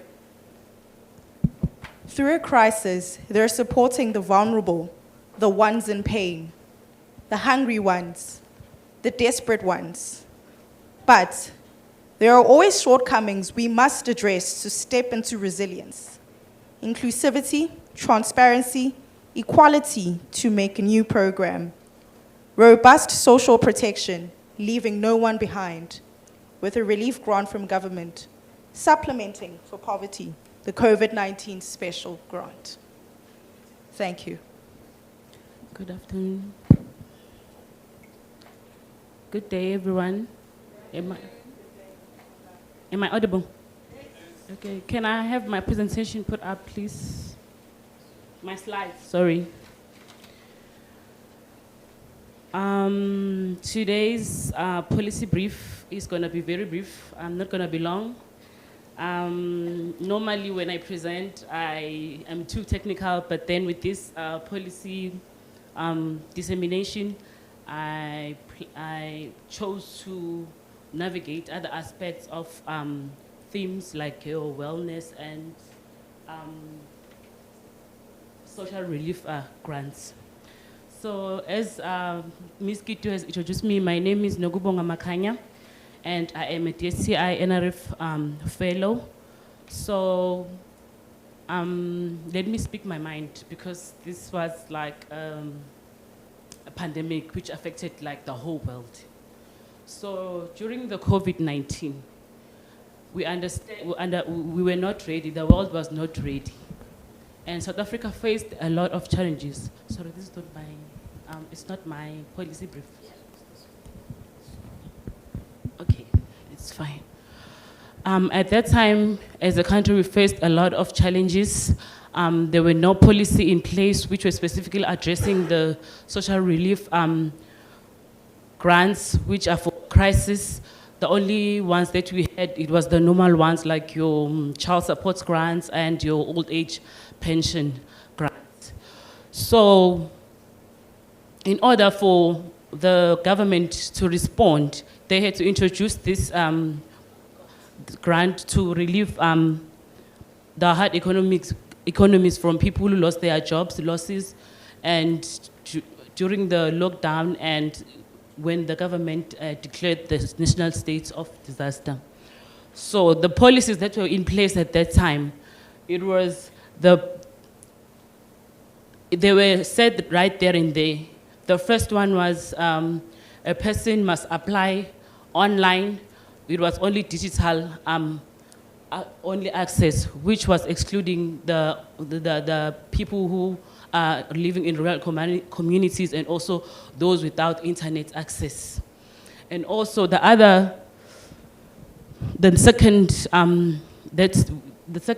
it was the limited, the barriers.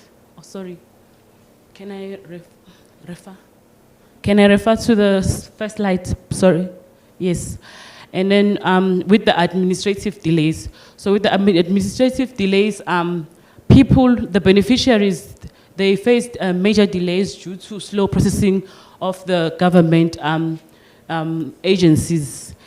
So to address this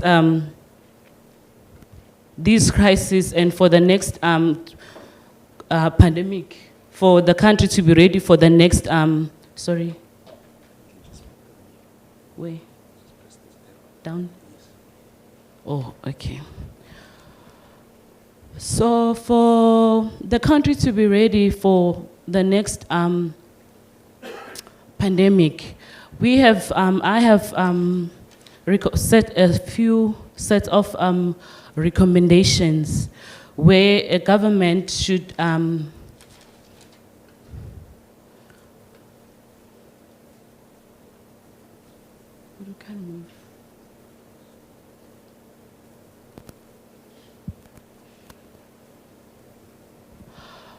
Okay, this problem is relevant to policy discrepancy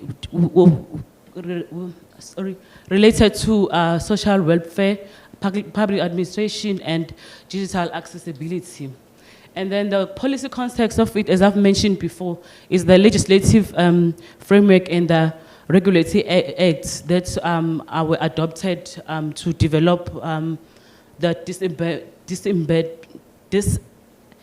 the distribution of the funds to the beneficiaries.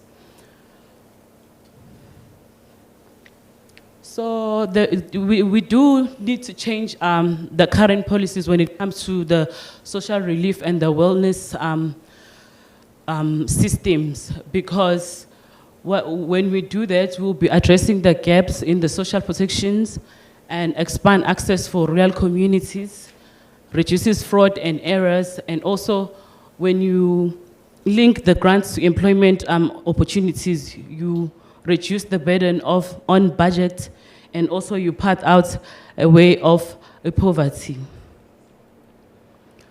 So what actions that needs to be taken?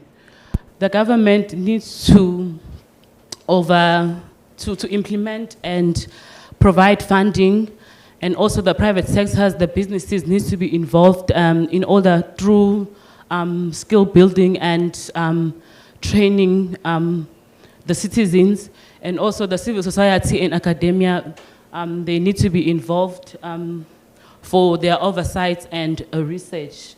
And then lastly, the citizens and beneficiaries, they need to be actively involved in skill building and also taking accountability. Thank you.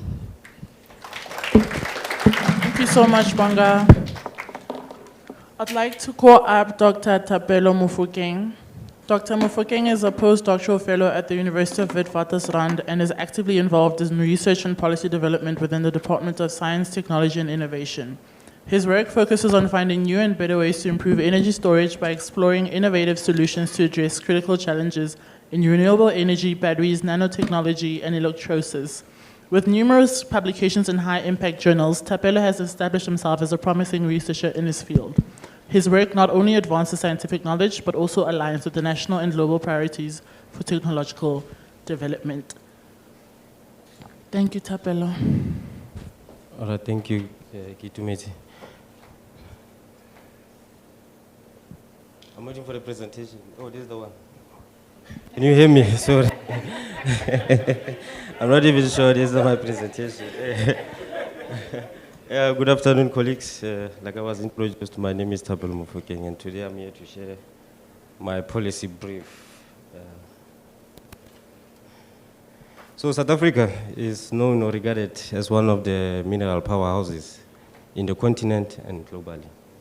We are blessed with some of the critical minerals, especially nowadays in the age or era of portable electronic devices and renewable energy.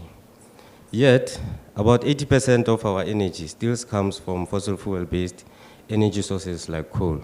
And we know the disadvantages of coal, that it's old and also it causes air pollution and also harm the environment. So it's like having the ingredients to make a feast, but yet you still choose to use a paraffin stove to cook. So besides the implications of fossil fuel-based energy as a major source in our energy generation, we also have a problem with our utility power station, our utility company, which is ESCOM. We know the issues about ESCOM in terms of the mismatch between the demand and the supply, and also some of the decommissioning of their plants due to infrastructure and lack of maintenance. So this issue of load shedding, we know what it leads to, business suffering, economical insecurities, and so on. And then the industries that we check that are still using these fossil fuel-based energy sources to generate or run their plants, they face a high carbon tax. And that can threaten their overall revenues and also some of the employment security. So I have to accept that in the past 10 to 15 years, we've moved towards renewable energy where we use the sun and the wind as a source of energy. So we know that solar and wind energy, they are very good, they are abundant, and they are cheap. However, they are intermittent in nature. So the unfortunate part is that we cannot shine the sunshine when we want or blow wind wherever we want, especially at peak, high energy peak demand. So to overcome that, renewable energy sources like solar and wind, they need to be coupled with energy storage devices. And that's where I come in here, using battery technology. So batteries can make this renewable energy more sustainable and dependable. So, sorry about that. So based on our policies, we have great policies in South Africa, and especially in terms of renewable energy. If you look at the South African Renewable Energy Master Plan, it favors the adoption of renewable energy as one of the electricity generating technologies. However, my issue is that it focuses its battery storage on lithium-ion batteries. They are the state of the art. Those are the batteries we have in our phones and laptops. However, lithium resources are depleting over the world, and the cost of lithium is going high. So the document itself, it neglects some of the new technologies like zinc-ion batteries, which is where my research focus is and where I think there's a mismatch in terms of policy alignment. Other documents like mineral beneficiation strategy, they focus or speaks a lot about beneficiating our minerals in the country. Yet, the SRM document speaks about exporting batteries, which I believe we have the capabilities of starting to manufacture batteries in-house. So the type of batteries I speak about, or I focus my work on, is zinc-ion batteries. They are similar to lithium-ion batteries in terms of performance and how they work. But the most important thing is the minerals that are involved in making the components of these batteries. So the critical minerals are zinc and manganese. And if you check, globally we have about 80% manganese reserves. If you look at the yellow part here in the map, it shows some of the mine and the deposit of manganese. And if you come specifically to Mpumalanga here, there's a company called Mpumalanga Mineral Core, which plays a role in manganese battery projects.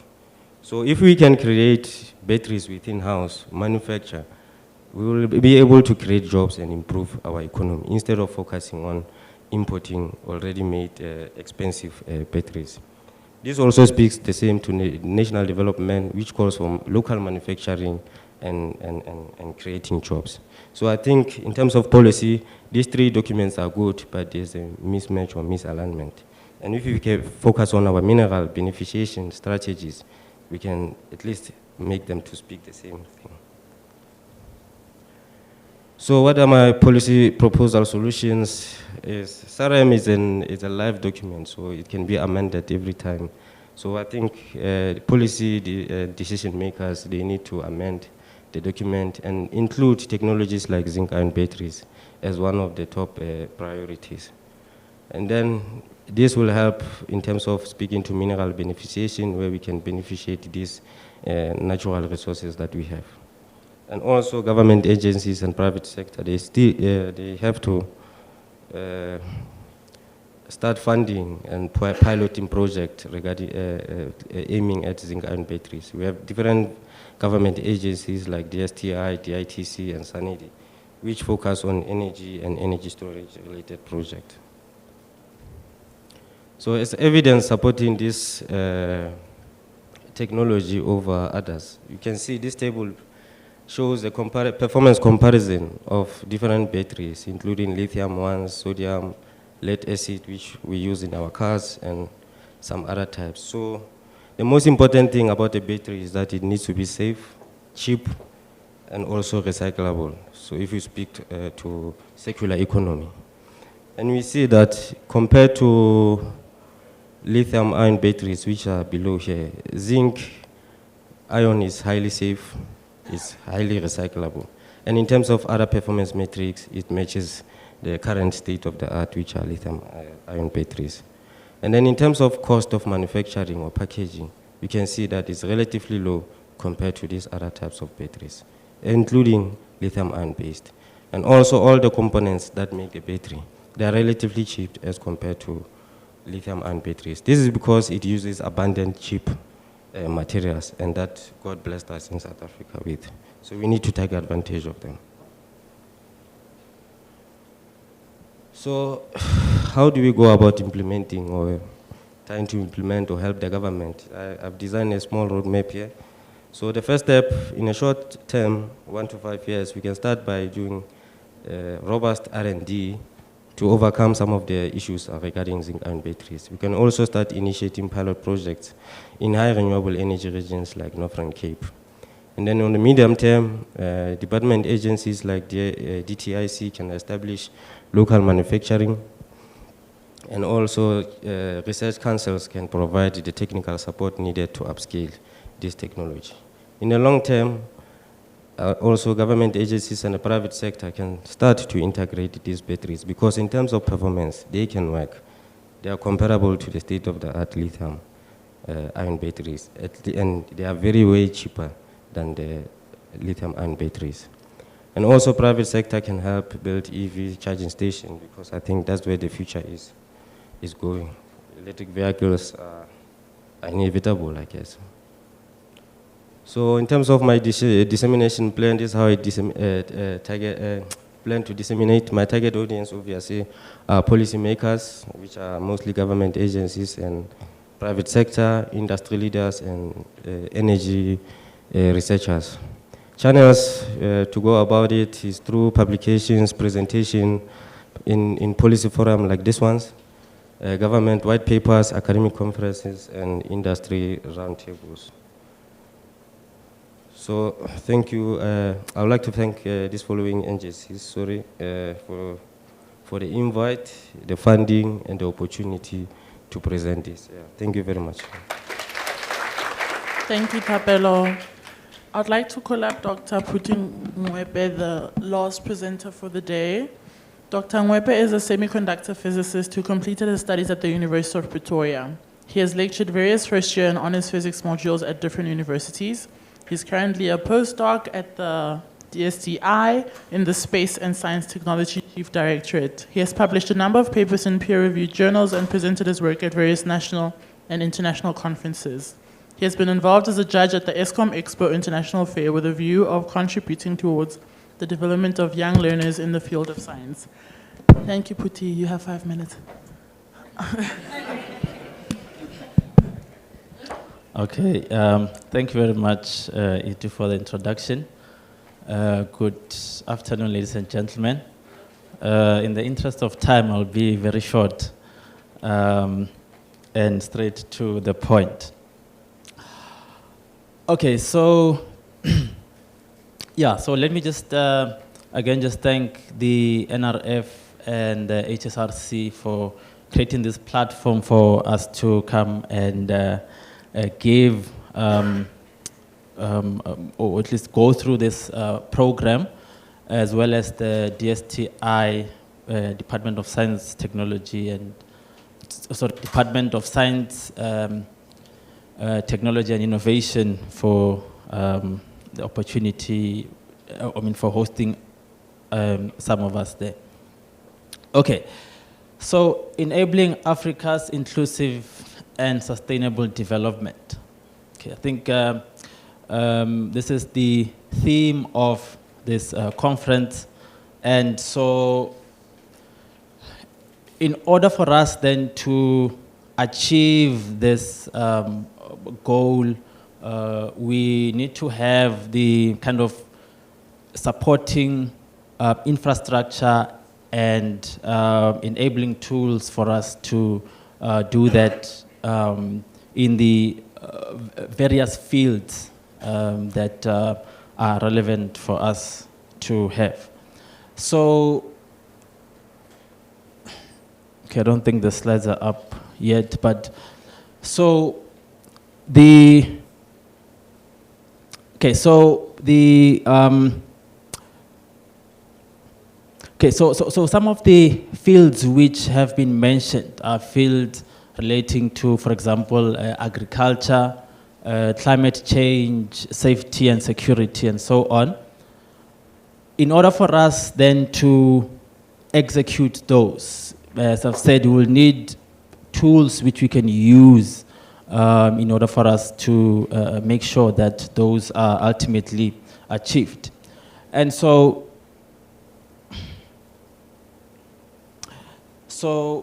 today then I just want to talk about, within the South African perspective, and also maybe reaching out continentally and globally, is just enhancing the South African space sector through a dedicated online portal. Okay. So I've already spoken about the various applications in which we can use, we can have, where we can use this, the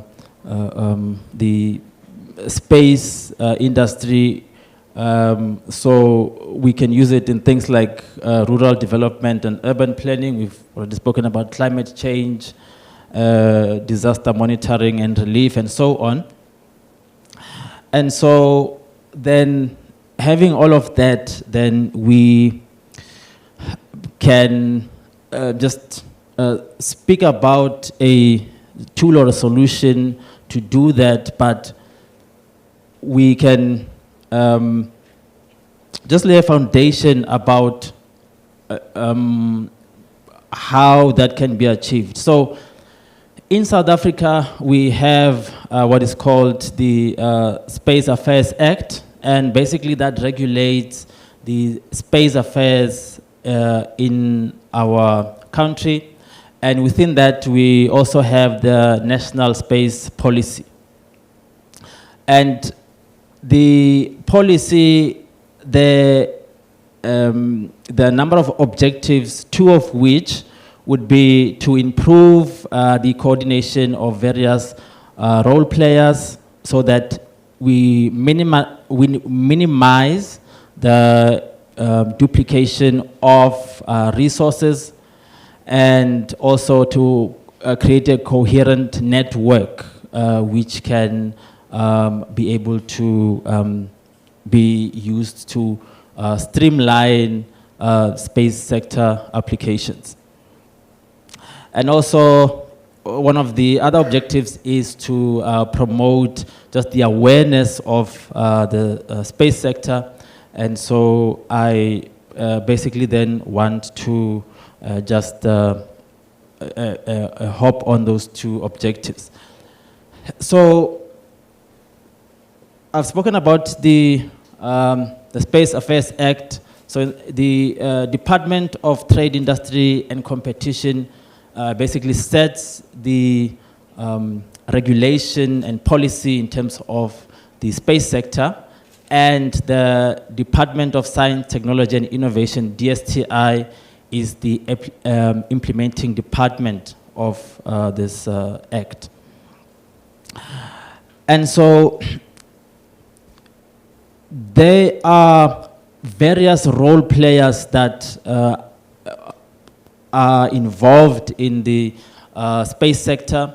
So different departments, for example, we have departments, I've spoken about the DSTI and the DTIC, but we also have, for example, the Department of Communication and Digital Technology, which gives out licenses. So we've seen recently talks about the Starlink, which wants to offer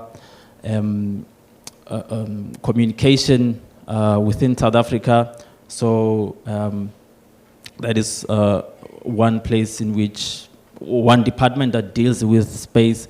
And so there are a whole lot of related institutions and other research institutions, funding institutions, the private sector and so on, who are involved in this, in the space sector.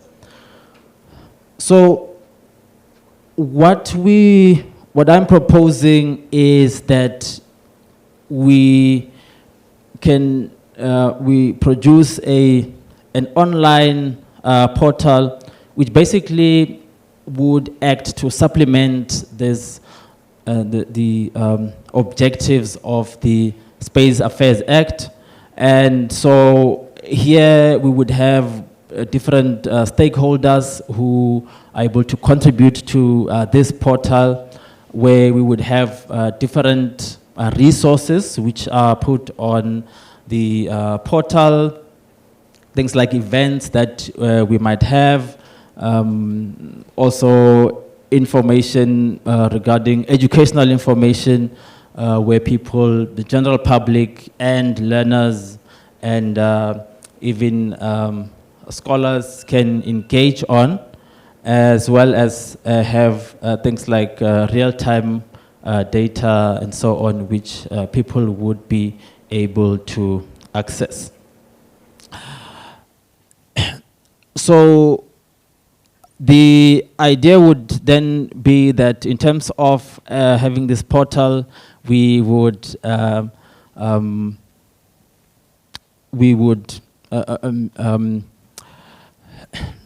discuss with various stakeholders and make sure that we engage them in terms of their inputs into it, and also have updates and feedback that we would regularly have in order for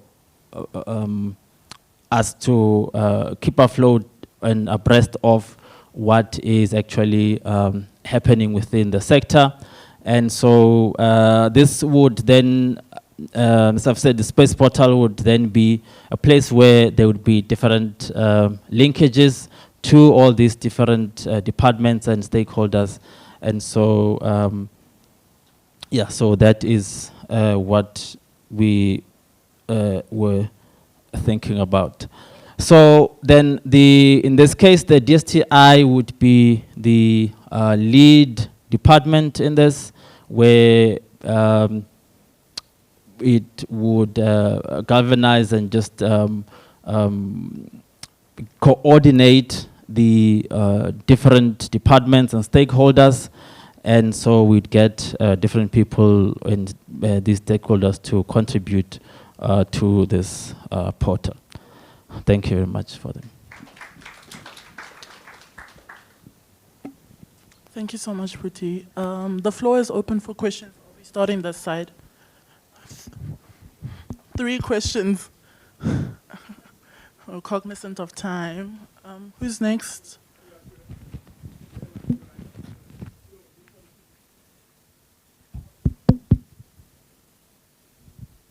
Hello? Yeah. Let me salute the presenters, the way they provided the information to us. In short, I say thank you very much. I want to put it clear in this house that researchers are doing everything in their power to provide the solutions to the governments in Africa as a whole, where governments are black people. The problem is this. If you depend on somebody to be funded so that you can assist your people, it will be impossible for you to do that, because you get something from somebody, that particular person give you whatever in order to make sure that you depend on him or her. It will be impossible for you to serve your people. Job opportunities are there in Africa, but our government denied us the job opportunities. Might be South Africa, wherever, if you go up that side, you go down to Swaziland, you get the same thing. Mozambique, Zimbabwe, everything, all of them go up. The only thing they are powerful in is to engage in violence, killing themselves. They are good in that part. So I want to repeat this. The problem is with our governments. They denied us opportunities.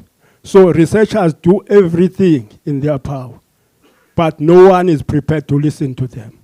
If they listen to you, it will mean that that thing is not so, or is not involved in the benefit they want to get, then they will listen to you. But once you touch something that will interfere with their benefits, definitely they will never listen to you. And the worst part, even our society also, the majority of them is corrupt. That's another issue. So I stand up in order to salute the presenters. That was my intention. And the second one is to inform the presenters that our problem is with the government. They don't want to assist us at all, but they want to benefit as individuals, put something in their pockets, because somebody is using them to oppress us. So that's the problem we're having. If we can come up with something that which we can do in order for us to be dependent economically, I'll be very proud. But currently, we are dependent. We depend on somebody, then it's impossible for us to come out of this conundrum. Thank you.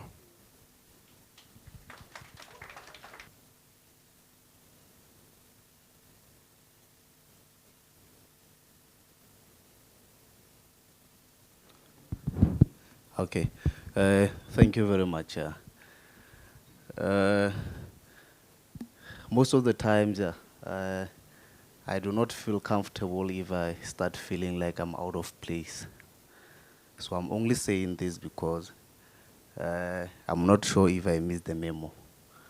But this was supposed to be like a training session and also learn more from the presentations done by our fellow postdoctoral fellows.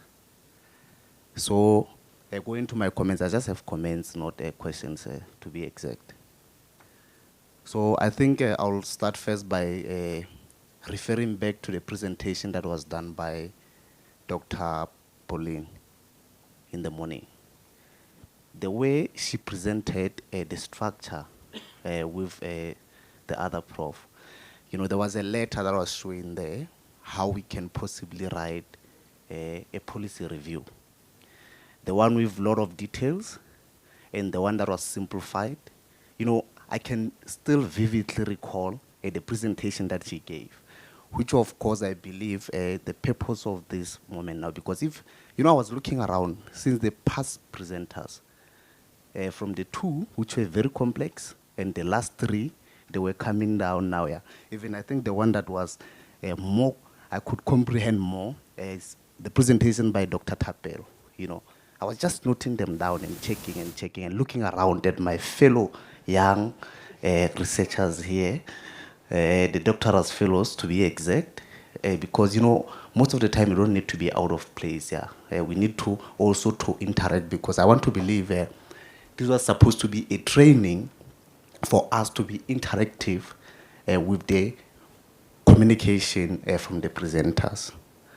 Because like from the past presenters, the first two, it's like they completely forgot about their audience, and they were using very complex way of presenting their work. Of course, they were not interactive. I don't remember any raising a hand there, but I could only see the seasoned scholars interacting. Then I was like, okay, maybe I should sit back. So this is very important, because I think we came here for the same purpose, and it's always impressive if you come to the conference, and when you come back, you know, there's something that you benefited from that. So I think from the comments, it's a very unfortunate that the MC now started she decided to cut the comments. So now I was kind of jotting them down, so I'm sorry, but I'll just try to be quick, yeah.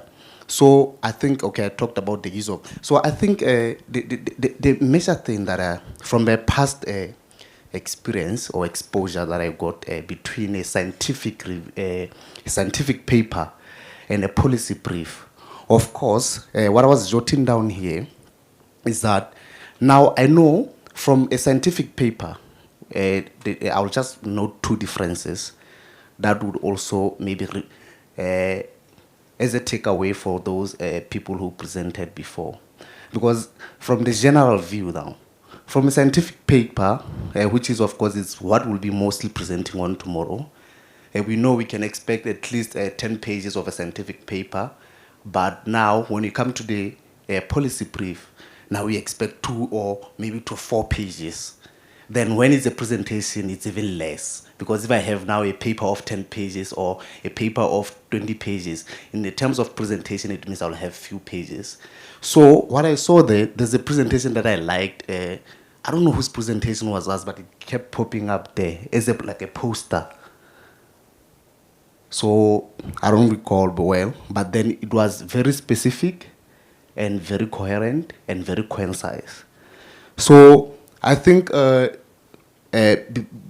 besides missing the point, I think from what I wanted to drive home here was that I was expecting to learn from whatever that was said, maybe taking it from Dr. Pauline and the prof presentation in the morning, try to keep us on the same wavelength and on how maybe we can approach what is a policy brief. Then using your presentations as example, now try to now make us now be at par, because I want to believe that from here then, this is what I want to leave this place knowing that, okay, I was taught how to, from the scratch, like they were taught, because everyone kept referencing that, thank you for all the, teaching us how to construct the policy brief from the scratch, yeah. So I was also expecting the same, so it's very unfortunate that, I had to pick it in between, But then all the presentations were impressive. I'd like to cut it short, thank you. Okay.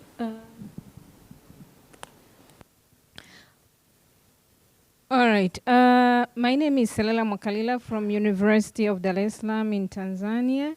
So I have 2 questions, and I'm not too far away from the colleagues who have already stated. So for me now, to get a more understanding from what the previous colleague had said, from now the ground level, what are the key features that make a policy brief effective in conveying the complex scientific information to policymakers?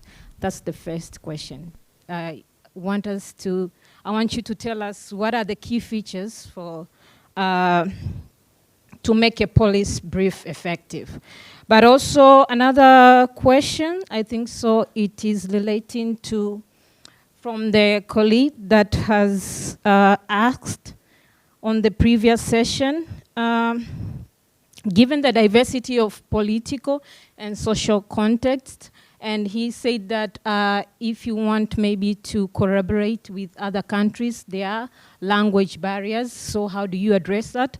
But also in the issue of diversity of political system, different social contexts, how do you tailor the policy brief to different countries or political system? Thank you.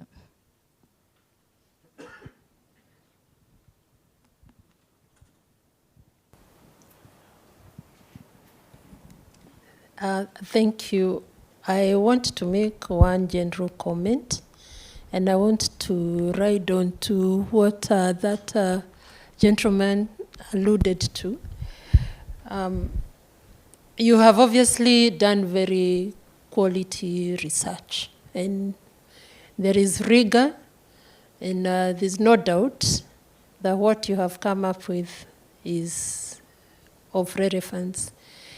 But going back to what we were talking about in the morning, we need to draw a distinction between developing evidence for policy and developing evidence for knowledge production and informing practice. What we have seen in these last presentations, in my view, you are sharing your research findings. You've not defined really in your mind whether you're sharing this to policy makers. What I see is that you're sharing your wonderful findings. Some would be very appropriate for the field in which you work in. Like the person was making presentation on, this I think is Tapero. Whatever you came up with would be very useful for the industry round tables. I think you did mention that, but clearly a policymaker would not understand even the jargon that you're using. I struggled to follow. So I'm thinking if there's a policymaker listening to that, would they really find it relevant to their work? But industrial partners would obviously find a lot of relevance to that. So the point we were trying to make in the morning is if you're communicating to the policy landscape, be very clear that these are this is your audience, and then communicate in a very simple, concise, easy to understand. Then secondly, you're not sharing your findings, you're sharing your policy recommendations. What do you want them to act upon when they are either formulating the policies, reviewing policies, but not findings to inform either your fellow, communities, or just to generate knowledge, to contribute to knowledge. So those are comments that I have seen cutting across. You've done wonderful work, but we want to encourage you now to move to the next level of policy briefs. They are meant to be brief and to communicate to the policy. Thank you.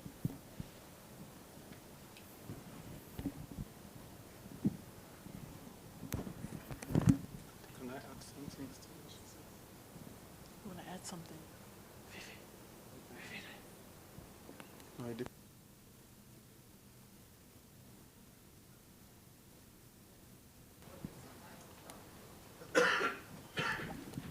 Okay, thank you very much. I just want to add to what Dr. Pauline said and respond to the question from Dar es Salaam. I wish we had been able to see the 3-minute thesis. I think it would have helped. Maybe at some point we can still show it for people to know how to translate complex scientific concepts to simple ideas that can be assimilated by non-experts. I think that would be very helpful. So for me, what works for effective policy brief will be less of texts and more on visualization, either in terms of images or, but not also graphs. Some graphs or reporting some econometrics analysis that is complicated when you go to many offices of really high level or important decision makers, you see many policy briefs on the side, and you ask them, oh, yeah, they brought it. I don't know what is in it. So I think more of visualization that is really attractive and viewer-friendly, and less of texts. And most importantly, we also need to know that policy briefs are tools. We have to be mindful of the fact that sometimes the power of policy brief is exaggerated. So policy brief is a tool. You still need to use it in a very strategic way for you to get the kind of results that you want. But a policy brief that is more of on the side of visuals would be better than that one that has to do with a lot of texts. Thank you.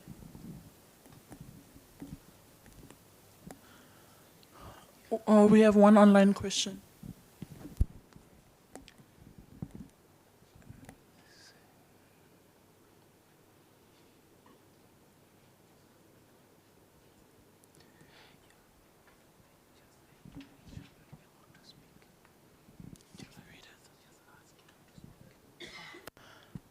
Hi, if you are still online, if you're able to speak, please read out your question for us.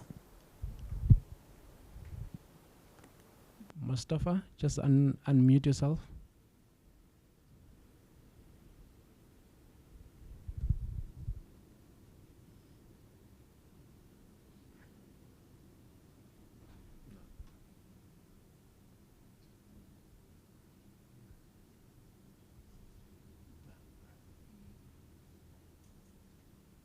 Okay, so I think we'll move on to the closing remarks. Mustafa? Yeah, good afternoon to you all. I'm happy this morning. I think this session is very educative and informative, other than you've been saddened in us watching online, because we'll be so interested to give our inputs during the previous sessions since this morning. But I think you guys only focus on the physical attendees. But nevertheless, we appreciate a lot, because we learn, and the discussions are very practical as well. So I want to appreciate you all for your wonderful contributions. Yeah. That's the only thing I want to see, because I was not ready to ask questions either. All right, thank you so much. I'd like to call upon Refile to announce the next steps for the DSTI NRF Policy Fellowship Program. Thank you. I hope you guys enjoyed our session.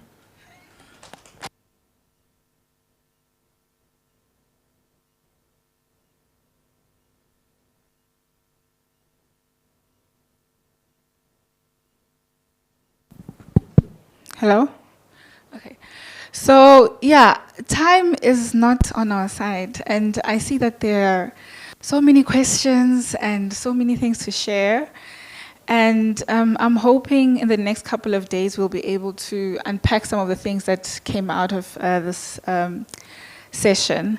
And with the comments that we received on some of the policy briefs, I must say that this is an ongoing engagement and activity that the that the NRF and the HSRC is undertaking. So there will be sessions where we refine the briefs, and they will continue to present them to the relevant stakeholders. So I just want to thank our postdocs for those presentations and those engaging formats of presenting their policy briefs.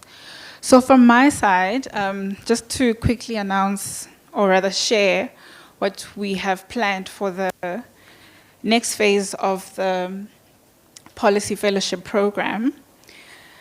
So as you know, when we piloted it, it was for a year, starting in 2024.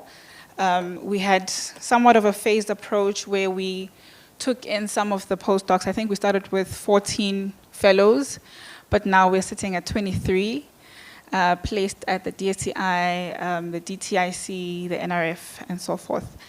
So in the next phase of the program, there will be an aspect of internationalization where there will be mobility opportunities for the postdocs to get exposure at other institutions.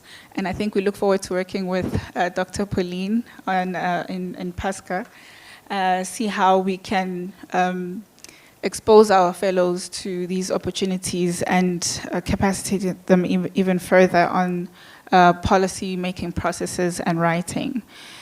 And some of the modalities that we are currently exploring is to have the fellowship as a full-time opportunity. As you may know, we currently have part-time and full-time fellows. And following some engagements with the DSTI, we decided maybe it would be best for us to have this as a full-time opportunity to fully have our fellows engaging in these processes and learning even further. We fortunately received blessings from the DSTI program 4. I see Mampe is here. Hi, Mampe, from the DSTI. And thank you for joining our session. We received blessings from program, is it program 4 or 5? Yeah, Imran 4, program 4, to continue and expand this program for the next 1 to 2 years, to fully grasp what is it that we can do with our fellows and link them with policymakers and bridge that gap, that evidence for policy gap that continues to exist. So in terms of how the process will run is through application. If you recall, if you're part of the pilot phase, what we did was a close call to universities, requesting them to submit recommendations and so forth and going through interviews. But because we have taken some key learnings from the pilot phase, we have seen that it was very necessary for us to have it run through the normal channels of the NRF. And this will allow us to basically streamline the processes and ensure that we are in line with the policy at the NRF in terms of placing our fellows. So yeah, there's a lot of activities that will be taking place in terms of setting up everything. And we're hoping to have a close call maybe launched in, I don't know, where's Michael? Michael will be leading some of the aspects of the program. So we're hoping to launch, or maybe not launch, but to release a call for this in the next couple of months, perhaps in April or May 2025. So please be on the lookout. If you found this quite helpful and a great opportunity to learn policy areas and so forth, I encourage you to please explore and apply for that opportunity when it becomes available. So I think that's it from my side. We will continue to have these discussions, and we will continue to work with the HSRC as well as other key stakeholders in making this a success. And once again, I want to thank my, I always call them my postdocs because I'm so close to them. But I want to thank the DSTI NRF postdocs for walking this journey with us and allowing us to actually, trial, see what works and what doesn't work for the past year and ongoing. But yeah, I think for now, I will hand over to my bestie, Dr. Koni Sobane, to close. Thank you.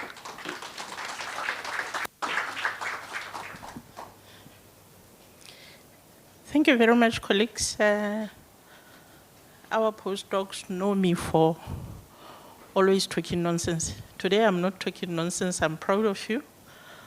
I want to congratulate you all. For those that don't know, for all of them, this was their very first attempt at a policy brief, and their very first attempt at presenting one and even presenting it with some other accompanying outputs in most cases. And you did a very great job. You deserve a round of applause. Dr. Pauline and your colleagues, thank you very much for your inputs, and I'm hoping that this is the beginning of a longer conversation, of a collaboration on this kind of work. in order to help our emerging scholars, because this is a very important part of being a scholar, not just to generate knowledge and inform scholarship, but to also inform policy and also to inform programs to some extent. And your insights and contributions throughout the day and throughout the presentations are very much appreciated. I want to thank all the members of the audience and my besties, the NRF. We have a very formidable team at the NRF that is really very easy to work with. I'm really hoping that we are laying down the foundation through this postdoc program, and that a vision that I had for a very long time of my working on policy briefs since 2012, that something irks me about us producing so much research that gathers dust just because it could not be translated otherwise in the libraries, and it could not be turned into policies and programs. It looks like the universe is hearing me this time around. If we are able to sit here as such a large group, I am really grateful.